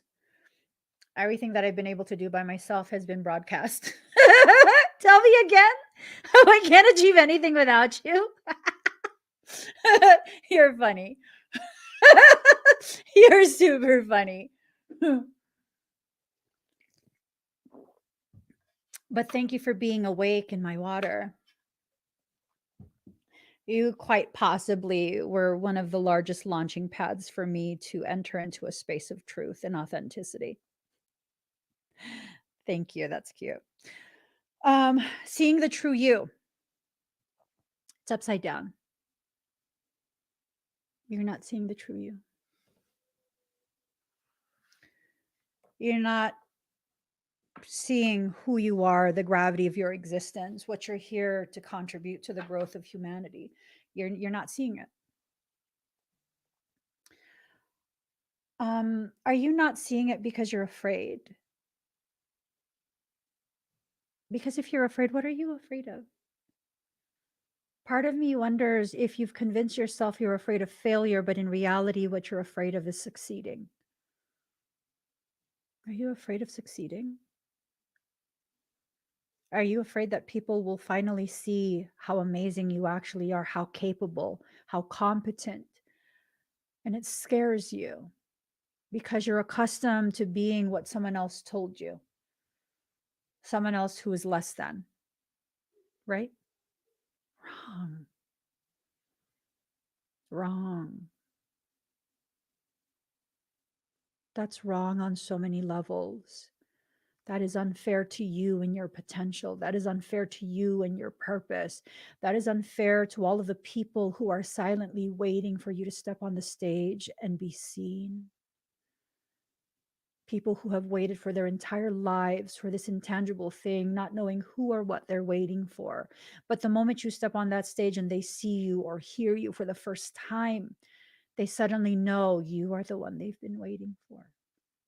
And not even in a romantic sense, but in a way where you can help guide them through all of these challenges that their soul will present to them. Because everything that you live through, everything that you've deemed a failure, it actually wasn't a failure. It was you gathering more information for the survival guide you're writing for others. Ain't that some shit? Ain't that some shit? See this right here? This is really powerful. This being able to publicly state that. I mean, the amount of courage it takes to even say that publicly. You know how much courage and strength and determination is required to publicly admit a struggle, a fear. Lee, Did you just randomly type that, or did you go back and forth with this growing feeling in your body until finally it emerged from you as you typing these letters to form the words that create the sentence that encapsulates your courage, your truth, and your strength? I mean, we don't give ourselves the credit we deserve. We really don't. And that's part of how people become successful in their attempt to stop us. That's how we give permission for them to have that type of effect on us. And most of us don't realize this. Most of us do not know that that's how we are allowing people in, right? A lot of the work drama I've had in the past were because I let weak people, let me say that again. I let weak people sit beside me at a table they didn't belong at. And then I convinced them that I could not be at that table without them. That's a lie. I look back now and it's like, that was a lie.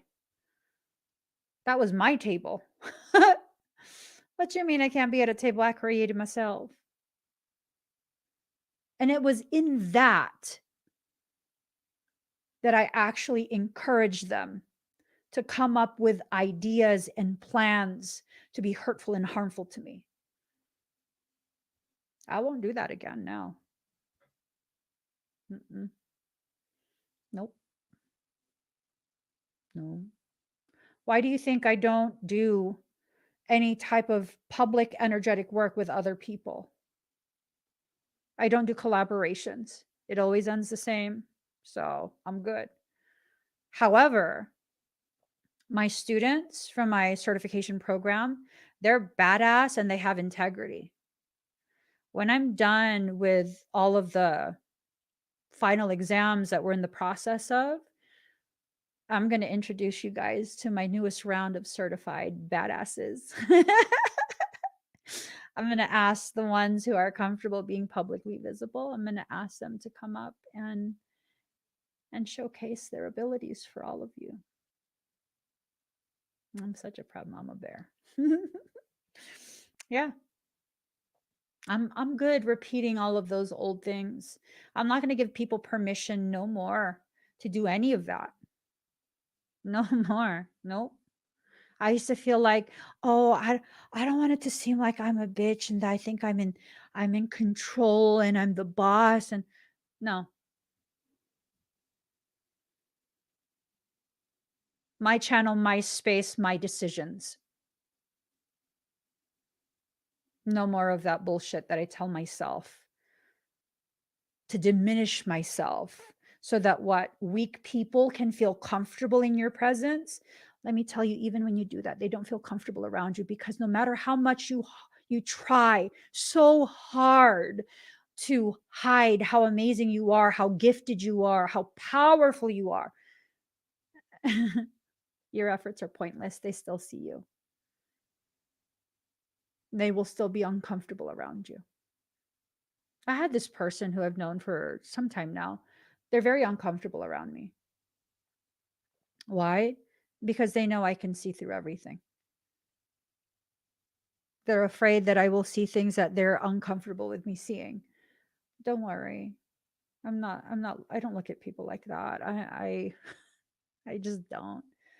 A lot of people think I'm like this super psychic and I know everything. Y'all, for the most part, I wear goggles and earmuffs around other people. The only time those come off is if there's true danger, right? The moment I pick up on true danger, no, nope, privacy's gone. Or you've booked me to do this work for you. Outside of that, goggles and earmuffs, goggles and earmuffs. I don't.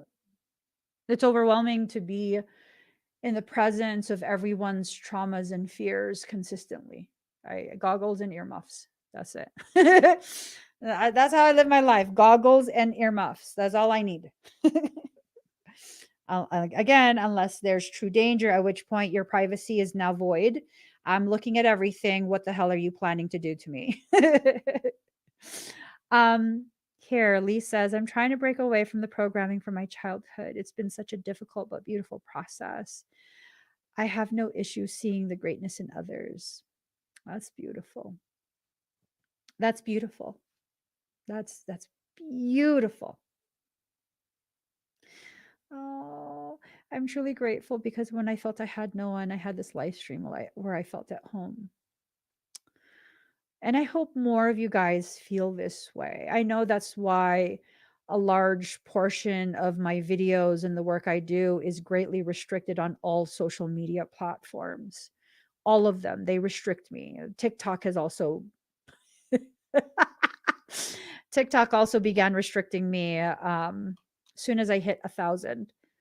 Um, they restricted me. You guys, I think the reason we have the community we have is because I've decided to no longer hide the reality of who I am and what I need from other people.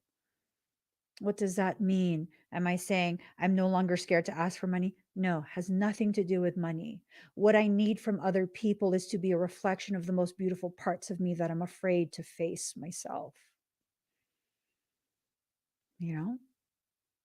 I don't know why I'm scared to see those things in me. Maybe it's childhood programming. I'm not sure.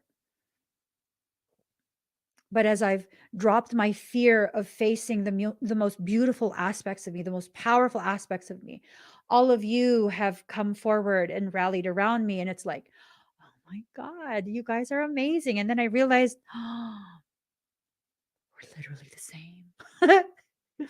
We're literally the same. How many of you resonate so deeply with the way I see things, the things I communicate, the stories, the things I've lived through? How many of you resonate so deeply like, oh my God, that happened to me too? That happened to me too. I thought I was the only one. In reality, we literally are the same. We literally are the same. You know, we literally are the same. We have very similar fears, very similar coping mechanisms, very similar desire to be in an authentic environment. And having never been in one until now, we feel like home in each other's presence. Mm, ain't that something? This. I love this. Joanne said, I feel the same, though initially I felt uneasy only because there are some things in my life, in my surroundings, that I'm guilty of allowing to mess me up. I'm here and on other spaces to heal and learn. Yes. And maybe I could be I could communicate a little bit less abrasively sometimes, you know, a little less salt. Salt is very abrasive. You know, that's my lack of awareness of the gravity of the effect of my words. So I still don't understand why anything I say would have any kind of effect or gravity for someone else. I'm learning to just accept that I don't get to control how you receive my words, and that I should communicate um, with as much compassion and grace as I can muster in any given moment, right? But yeah, a lot of people, um, if they can get past that initial discomfort of like, oh my God, does she know I'm on this live stream? This girl is telling my story. Oh my gosh, I'm so embarrassed, or I don't know what else people feel. That's the first thing that pops in my head. I'm embarrassed. Like she knows. I don't know. I don't know. For the most part, again, I wear the goggles and the earmuffs. I don't know who's watching. I blind myself intentionally, unless your energy is crap, at which point I'm like, ew, ew. Then that's what I feel. But that's not so often these days, you know, it's not so often these days. Love it. Love it. Okay. Let's keep it going. Let's keep it moving. Keep it moving. Okay. Worlds within worlds, mirrored souls. For some of you, you'll begin to enter into this process of colliding with your divine counterpart. Careful of head-on collisions. You don't want that. I don't. Okay, so I was just going to glaze over it, but I guess it's worth exploring a little bit. Worlds within worlds, mirrored souls. You're being encouraged to have less fear of colliding with your mirrored soul, right? Okay. So for some that this will apply to, that fear is probably a fear of progression. For many of us, when we face souls that serve as our mirror, their presence will bring our attention to the things um, that are really difficult for us to process on our own, right? So their presence will kind of encourage the processing. All right. So this is not something that you necessarily have to celebrate. It's okay if you don't. It's okay if, you're feeling kind of some way about it. That's fine. It might not even be a person you know yet. Okay. So also be mindful though that you don't enter into this space of perception where just because I said this, that you are now going to be waiting for someone to fill in the role of a soul connection. I was actually teaching a class last night about this. I was. And how there's going to be a lot of use of that soul connectivity in order to breach your space, to access you. So take what I'm saying about the twin flame thing with a lump of salt. Okay. Don't be so quick to label someone that, because once we start using these labels, we have a tendency to really begin enabling the malignant behaviors.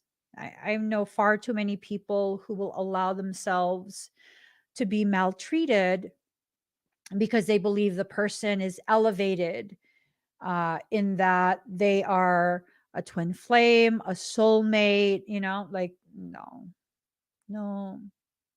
People who have integrity filled soul connections with you must be held at a higher degree of accountability.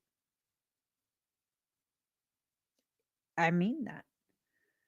My husband, I hold him to a higher degree of accountability, where in some cases, for most people, I just be like, yep, no, you're just out. I'm not going to talk to you no more. You're like, no, I'm good. For my husband, it'll be like, no, I'm upset. I'd be like, what are you talking about? Like, you can't do that. I'm upset now. I'd be like, do what? you know for me personally, my view of twin flames, twin rays, they are to be held at a much higher degree of accountability. you know um if you want the title of twin ray, the thing is this: that means our souls know each other so deeply. That means to some degree you are very aware of which buttons not to push. If you start looking at those buttons, I'm holding you accountable. If you press one of those buttons,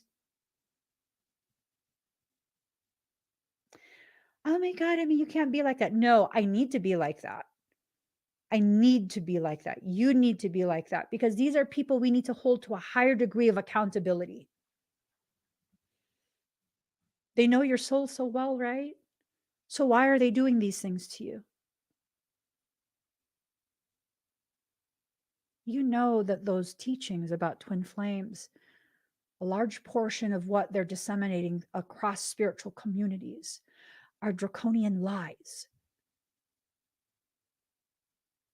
They went ahead and they took a narcissist, empath, toxic connection and they sold it to you as a twin flame journey.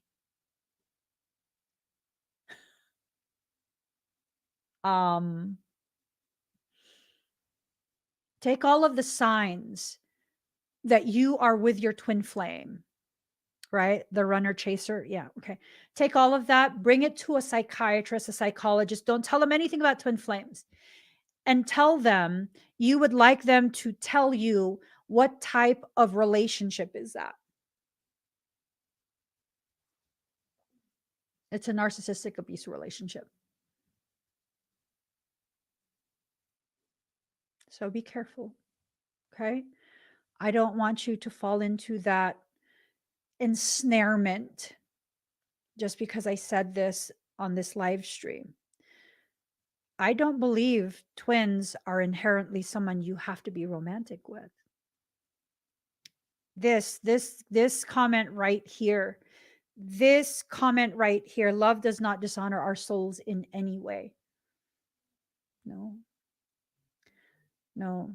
Humans who are in love, genuine love, might make missteps as you're learning each other, might have some selfish moments, but it's never a disregard. It's never this complete disregard and sense of entitlement and a lack of care, a lack of honor. Like, no, no. The conflicts that my husband and I have had over the years were from a lack of awareness on his part of how that would affect me. Not because he intentionally was like, well, F her. That offended me. What? He didn't even say nothing. That offended me. Yeah, no. Mm-mm. Start holding people to a standard that's worthy of you. Okay, regardless of their title. Patience and let go in reverse. This lack of patience, lack of willingness to comply with the process that you're in. That's definitely something that it's going to make a lot of hardship for you if you continue down that same process, right? Again, this is a reiteration that there is someone with a cosmic connection that oh, okay. Secondary message.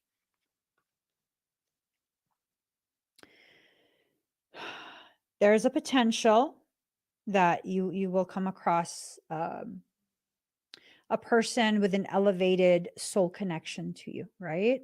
There's also a very high likelihood for most people that during this period, you will come across a person who feels like they have some type of cosmic connection with you, but it's someone you are refusing to let go of, and that your patience with them is the source of toxicity.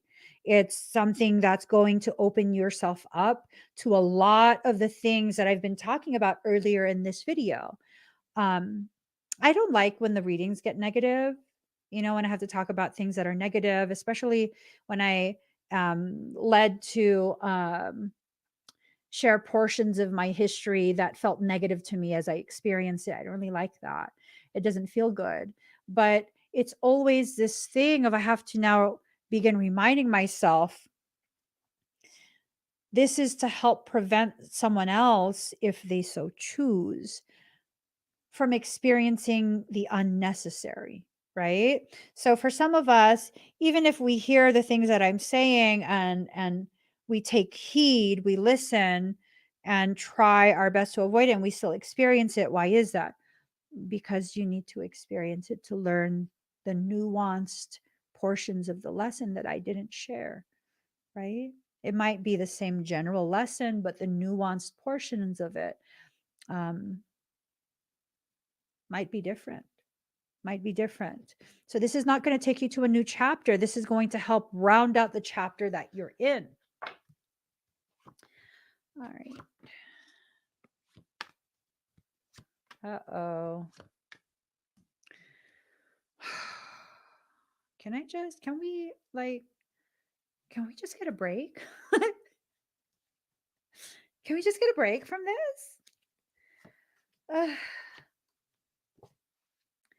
All right.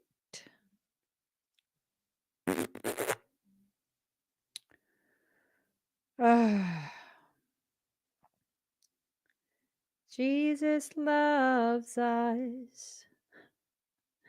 Oh, yes, he does. Jesus loves us. Oh, yes, he does.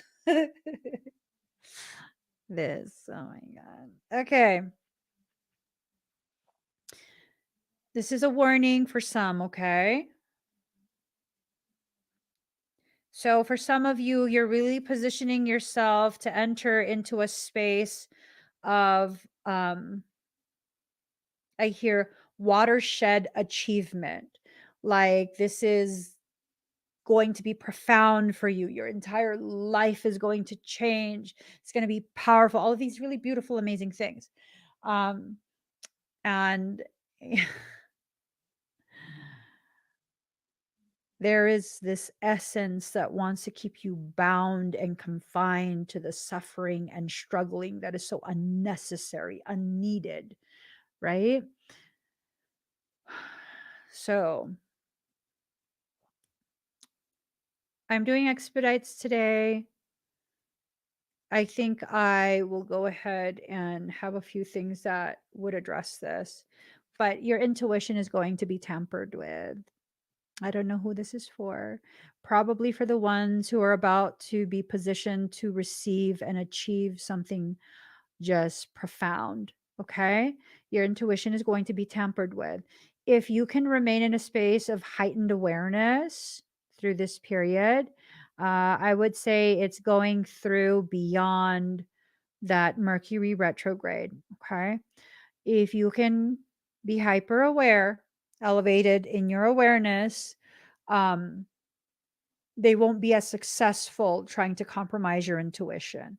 So it's this thing of once your intuition is compromised, light code injection will be inserted into your field. That light code injection is the antithesis of a Blu ray activation. So it is seeking to create dormancy within your awareness, within your codes, within your morphogenetic template. That makes me fucking livid. Okay. Controlling myself again. Attract sigil in reverse. This is not something that you are attracting to you because you're not paying attention or yada, yada, yada. This is something that is being intended by malignant things because, again, you are being positioned to achieve a level of wealth, accomplishment, and purpose that can potentially change the trajectory of the human consciousness. Okay. So this means people who have a similar type of purpose, a similar level of integrity, mindset, purity of intent, all of those really beautiful things. A very similar one to my own. You probably going to be heavily fixated on. Um, Organic portals have a tendency to be very jealous, very competitive, very compete, compare. I would not be surprised if the whole they tried to stop you, but you're unstoppable is the use of organic portals to access you and derail your progression. Oh, again, that's what the lesson was about last night. Yeah. See, they see your purity as this like naivete, this innocence, like because you seem as though you haven't experienced spiritual warfare before, that you would be an easy target, easy to derail. Honey, baby boo boo, you have had more lifetimes than this one. And I promise you, most of those other lifetimes, you have engaged in theaters of war. Let that sink in. Let that sink in. Ooh, this right here. Was offered a substantial amount of money by an entity 2 nights ago in a dream. He wouldn't say what he wanted, but I declined anyways. Mm. Mm-hmm. It's the start.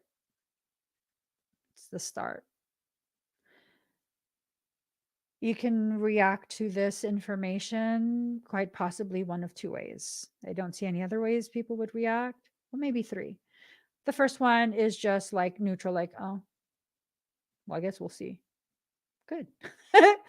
The second one, becoming so scared that you're like, oh my God, oh my God, oh my God. Okay, it's just a potential. There's no big deal. It's just a potential. If you start to see this potential starting to manifest in your life, cut it off. Cut it off, block it off. Don't let it continue to root.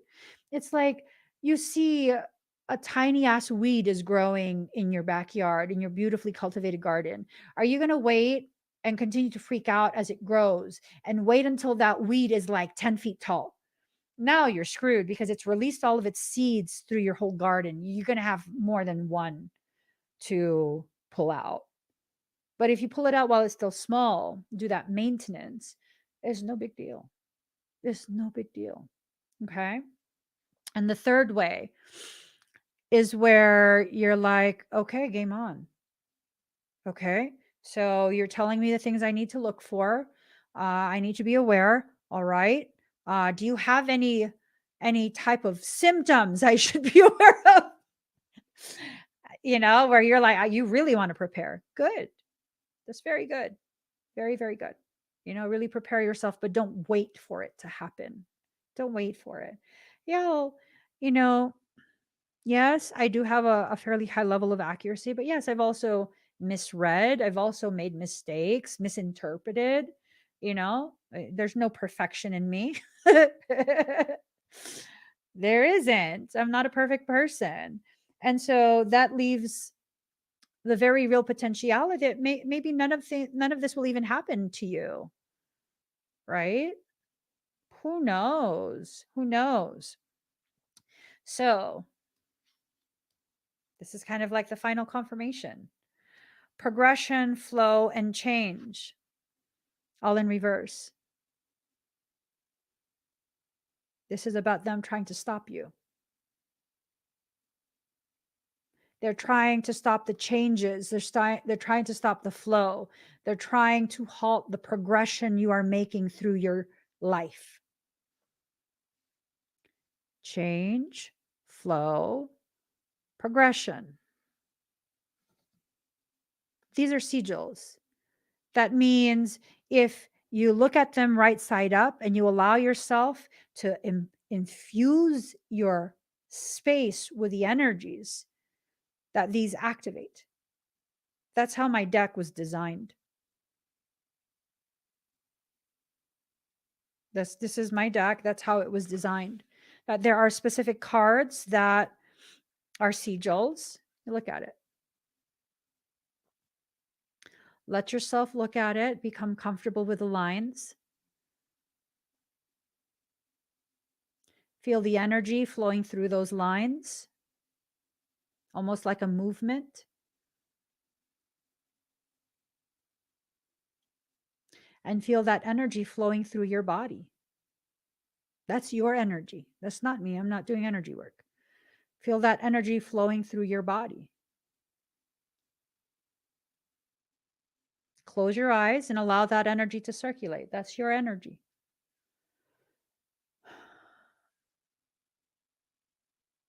How does that feel?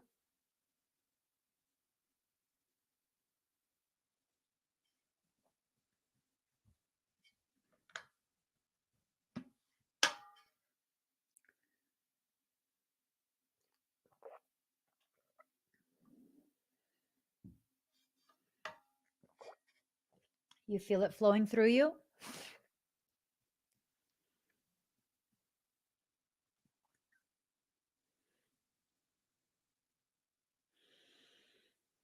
Feel it in your eyeballs and going down your spine, across your arms, down your legs. Feel it in your chest.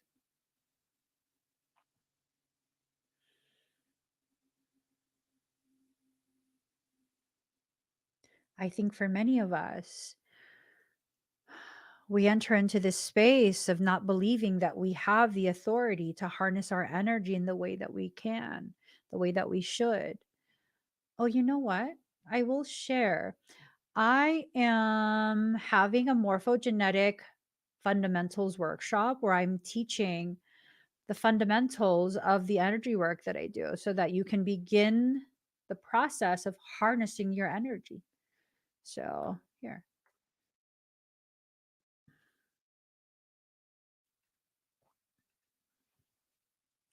right?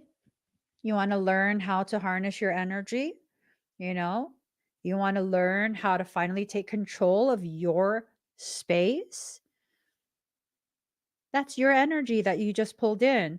Like, my deck is sold out. I don't know if I'm going to be doing another run of it, but that's what this deck was designed to do, to activate you.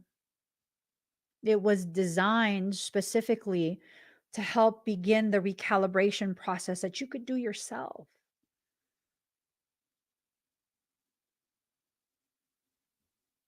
Something is trying to stop your progression. Something is trying to stop change from occurring for you. It's trying to stop the flow. But you know what? They're going to be unsuccessful with convincing you to self sabotage.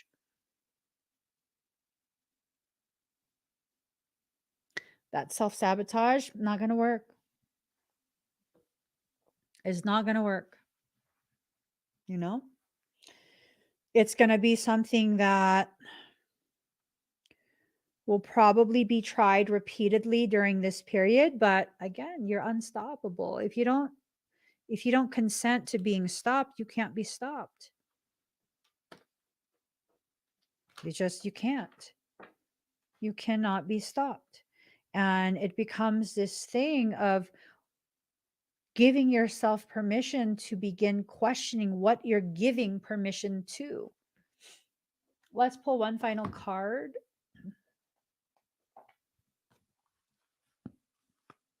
Thank you guys.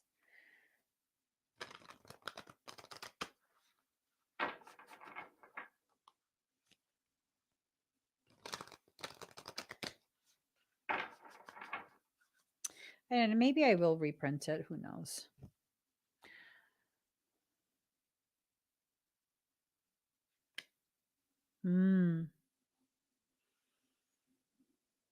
So you guys saw me shuffle the deck several times, right?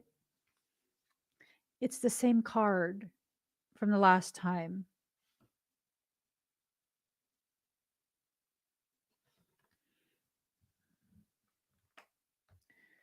It's the same card from last time.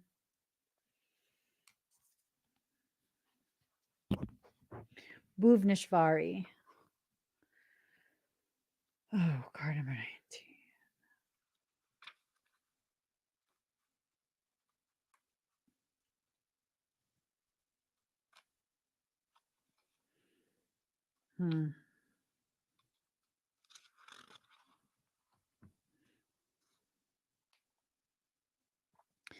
Our cosmic mother is the light bringer, the sun and the moon, the light of renewal and healing.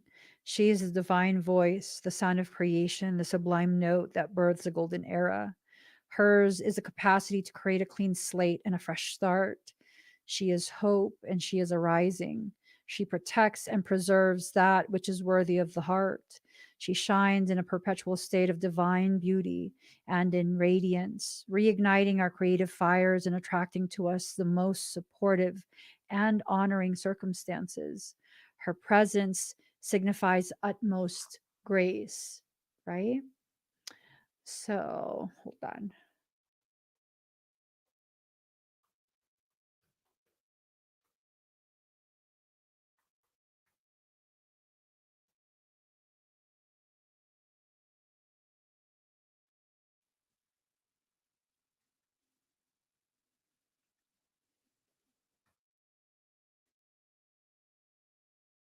Give me 1 second, guys.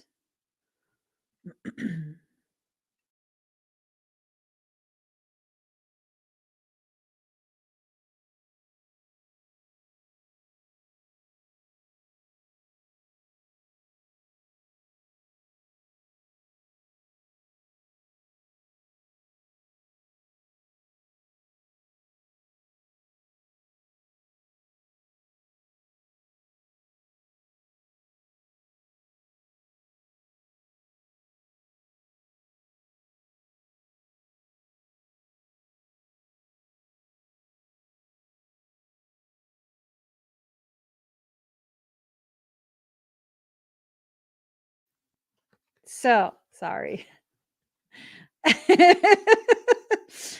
Beautiful Bhuvaneshwari, fourth of the Madhavadya, wisdom goddesses, is colored like the rising sun with a crescent moon at her brow.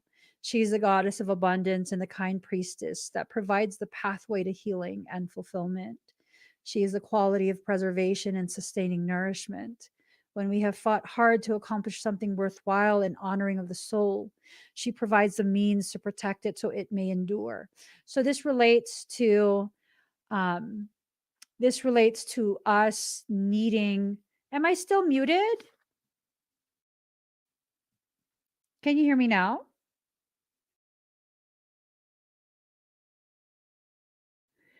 Can you hear me now?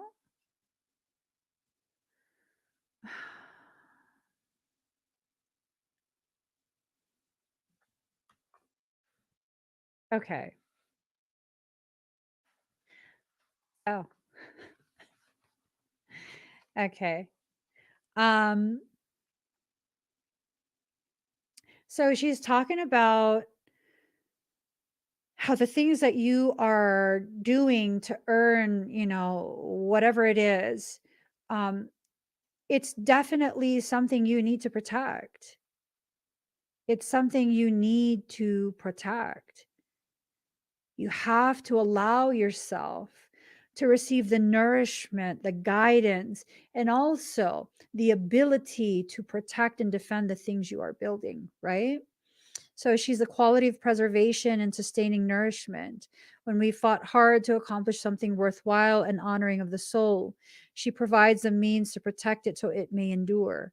This may relate to a state of being, a project with heart, or a relationship karmically destined to unite and empower certain souls for the spiritual benefit of the collective.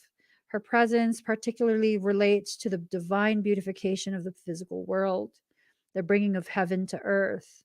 The name Bhuvaneshwari means sovereign queen of the world, from Bhuvana, which means the earth, our world, and Ishvari, which means female ruler. If there is a situation in your physical life that has ugliness and discord at its heart, the appearance of Bhuvaneshwari signifies that it shall be healed and realigned through her grace. Believe in the beautiful possibilities of what you are yet to experience rather than placing your faith in what you have experienced thus far. So, allowing yourself to remember your past experiences so that you don't repeat them, but not staying in that past experience and condemning yourself to repeat the experience again. Okay. It's super de duper important. Super de duper important. Super de duper important, right? If we allow ourselves to progress, there are several factors that we need to consider. These factors are about accountability of ourselves and the people around us. These factors are about where our focus is being held. Is someone else distracting us? Um, have we given them the power to distract us? It's about recognizing, people's proper place in your life. For some, this means there are those individuals who are problems. They are drama. All they do is create problems and drama. And so they need to not have access to you. And on the flip side of that, for some of us, um, there are those who we continue to push away when in reality, they actually need to be a part of our journey. They're an important, crucial part of our learning process. And no, you should not push them away. It's about learning the discernment to know the difference between the two and how to apply those differences when you are assessing your life and the people in it. We don't know the full details of what we're supposed to experience. And to make up for that, we're given a level of awareness and discernment that will give us the power to really decide how we experience every circumstance that life presents us. They try to stop you, but you're unstoppable. It doesn't matter who they are. What if they refers to you and all of your self doubts? What if they refers to who your parents? or your siblings or other relatives? What if they are your friends who you think are friends but are actually frenemies? What if they are people who are experts in the field that you are trying to enter into, but their information is just very old school and it hasn't been updated, and so they don't have the same type of learning capabilities and application of concepts that you do, right? It doesn't matter who they are. What we allow they to do to us in our journey as we try and reclaim our proper place within our life is what's important. I think far too long people be focusing on some of the most inconsequential stuff. Like, it's just inconsequential, but oh, we're going to focus on that. You go right ahead, but I'm not going to be there with you. I'm going to focus on the things that will continue to grow me, continue to expand my awareness, continue to serve as the very triggers and inspiration, both ends of the spectrum, right? The triggers and the inspiration to get me to even higher levels of compliance with my soul's request to fulfill the purpose I was divinely created to fulfill. I don't know what that purpose is. I don't need to know. Eventually, I'll look back at my life and I'll see that I've been living my purpose this whole time. Eventually, I'll understand that purpose.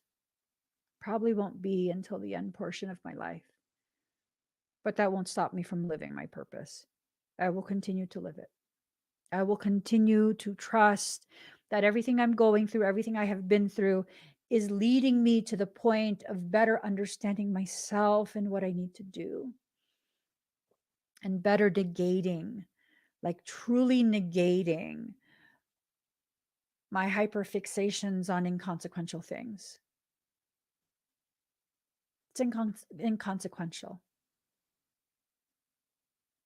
Understand when that's where your mindset is. You know, you're focused on semantics of things. It's not a bad thing, but it's inconsequential. It's like you're being tasked to make um an authentic Italian dinner, right? And they use a lot of tomatoes um in so many different dishes. And you're being given the recipes, and you know, you're being given several assistants to help with the prep work. You're in a beautiful commercial kitchen, and you know, you have everything you need. You have everything you need, and this is the moment where you are about to shine, because I mean, you've made all of these dishes before. Everyone's complimented your dishes, like you're a phenomenal cook. This is your chance to shine. You're on one of those shows, right? Like, I don't know, Iron Chef or something like that. I don't really watch those shows. I don't know the names of them. But you're on one of those shows and you're being broadcast to millions of people. This is your time to shine, right? Because what happens after this moment of exposure, you could start your own restaurant chain. You'll have a ton of investors lining up because they believe in you, they believe in what you do, the quality of your work. You're going to fuck all of that up because someone said tomato instead of tomato? What the fuck? Are you serious? For what? Why would you do that?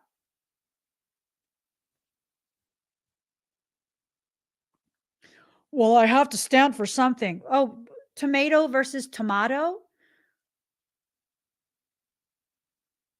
Good for you. You stood for something.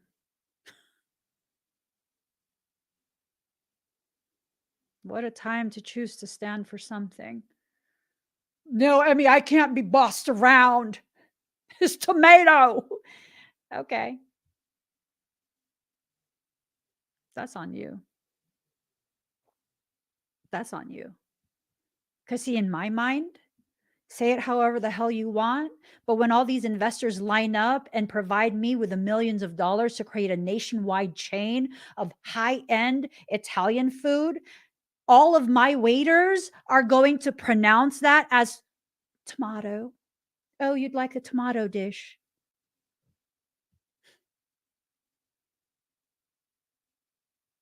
This is what we're programmed to do. Oh my God, Joanne, are you Filipino? Are you Pinay? What? Pinsan? She said kamatis. Naku naman. Or did you just Google that? Don't play with my emotions. De Leon is a Filipino last name. It's fairly common. Tell me. Do tell. Do tell. She said kamatis. That totally brings me back to my childhood. Did you ever have kamatis with kamatis with patis? With eggs too. You just take some boiled eggs and then, you chop them up, you peel them, chop them up, chop up some kamatis. And then you just put some patis, which is fish sauce. You eat that with rice, like see, she's Filipina. I knew it. She said kamatis. I was like, I can't eat kamatis. It poisons me. But you keep right on because I'm saying, man. Oh, and the salted duck egg. I'm hungry. I can't even, oh my God. Joanne, I can't eat rice. I'm reactive to rice. Talagang ang bastos. I'm saying, whoever thought that I should be born Asian with an allergy to rice as well as soy sauce and patis, disrespectful. That's just flat out disrespectful. Because I mean, those things are so good. It's so good. And like, I loved to eat all of my food with, I would always chop up tomatoes and I put it in a bowl and I would put soy sauce and a ton of lemon juice and I would use that. I can have quinoa for short bursts with long periods in between because if not, my stomach will swell like I'm about 5 to 6 months pregnant. It'll swell real big and it'll be so painful. So I just, oh my God.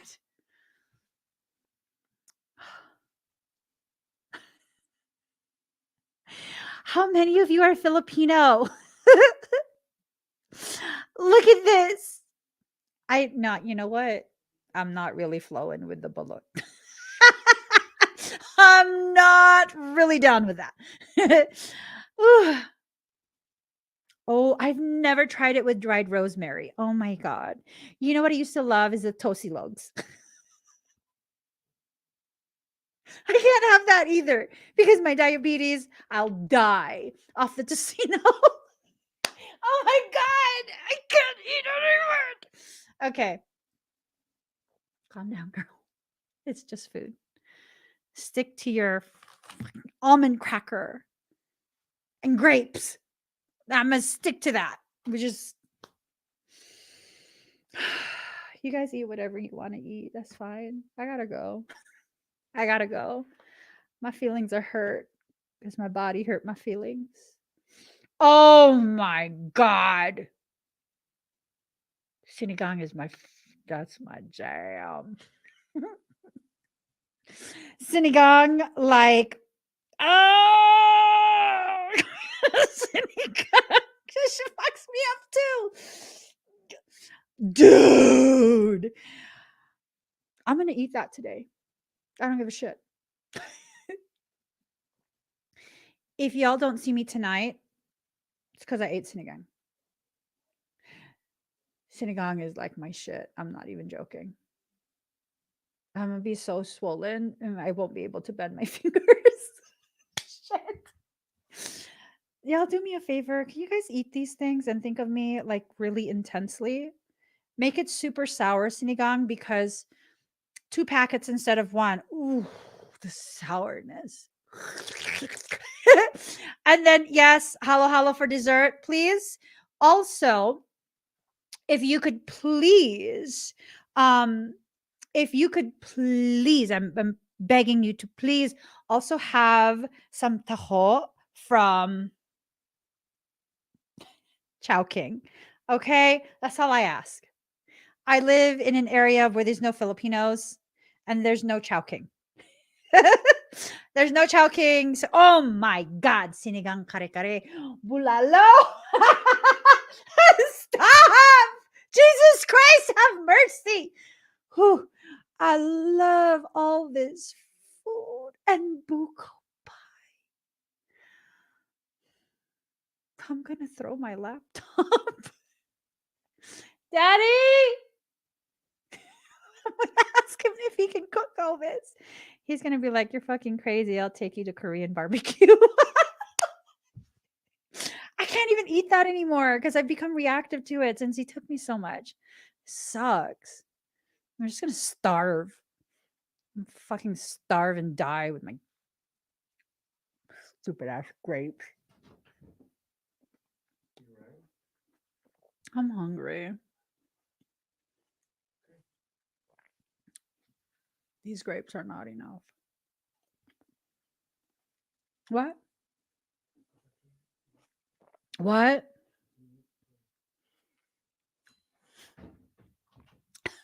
I gotta go, guys. Please give this video a thumbs up. I'll be live later today. I can't eat any of that stuff. My stomach's finally not swollen, so I can't go back there. It hurts so bad. Yeah, I'll be live. I'll be doing expedites. I'll set up the link right now. And I hope you guys can join me. You guys, I wanted to announce really quick, and maybe I could do. See, look, I'm still holding water. Look at that. Fucking A. I will be having kind of like a fundraising event for Solar Synergistics. And with that, it's going to be kind of like a thing of every single purchase for oils and breads. And oh my God, you guys. I was able to make a grain-free, dairy-free, egg-free, gelatin-free bread that tastes like Fruity Pebbles.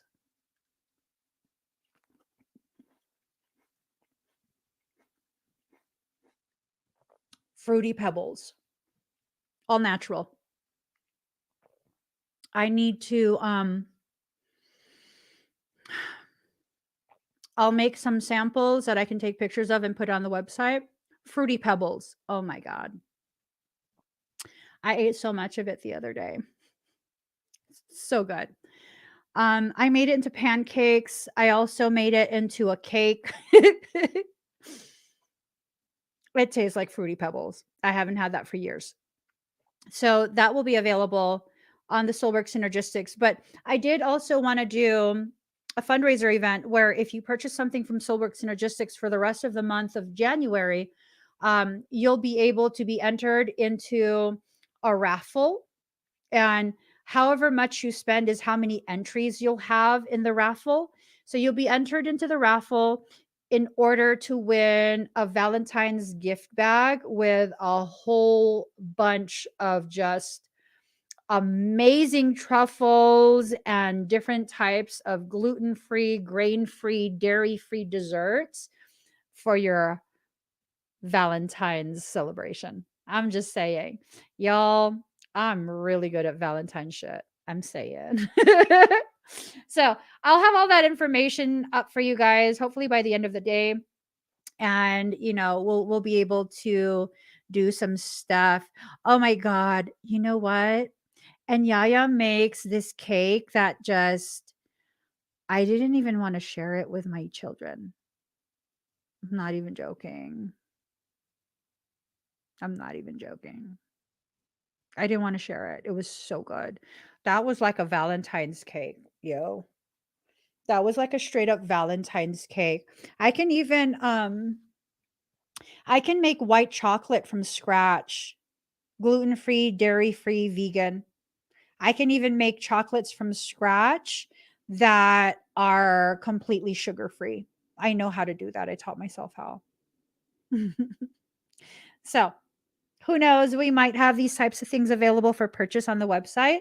And, if what do you call it? If you do purchase anything, however much you spend, every dollar you spend will be an entry into a randomized drawing for a Valentine's superset of goodies that will draw at the beginning of February so that it can ship and arrive before Valentine's. Ooh! Oh my God. Let me tell you, my kids are just going to go buck wild because they get all the leftovers. Whenever there's an extra, extra batch of donuts or bread, they eat it. And they're just like, yes, mommy's baking for us again. I'm saying they love it. They love you guys for this. So I gotta go. I will be live 4:30 p.m. Pacific Standard Time today to do expedites, and I promise I will do the link and everything right now before I get up out of the live stream room. I'll see you guys later today. Bye, everyone.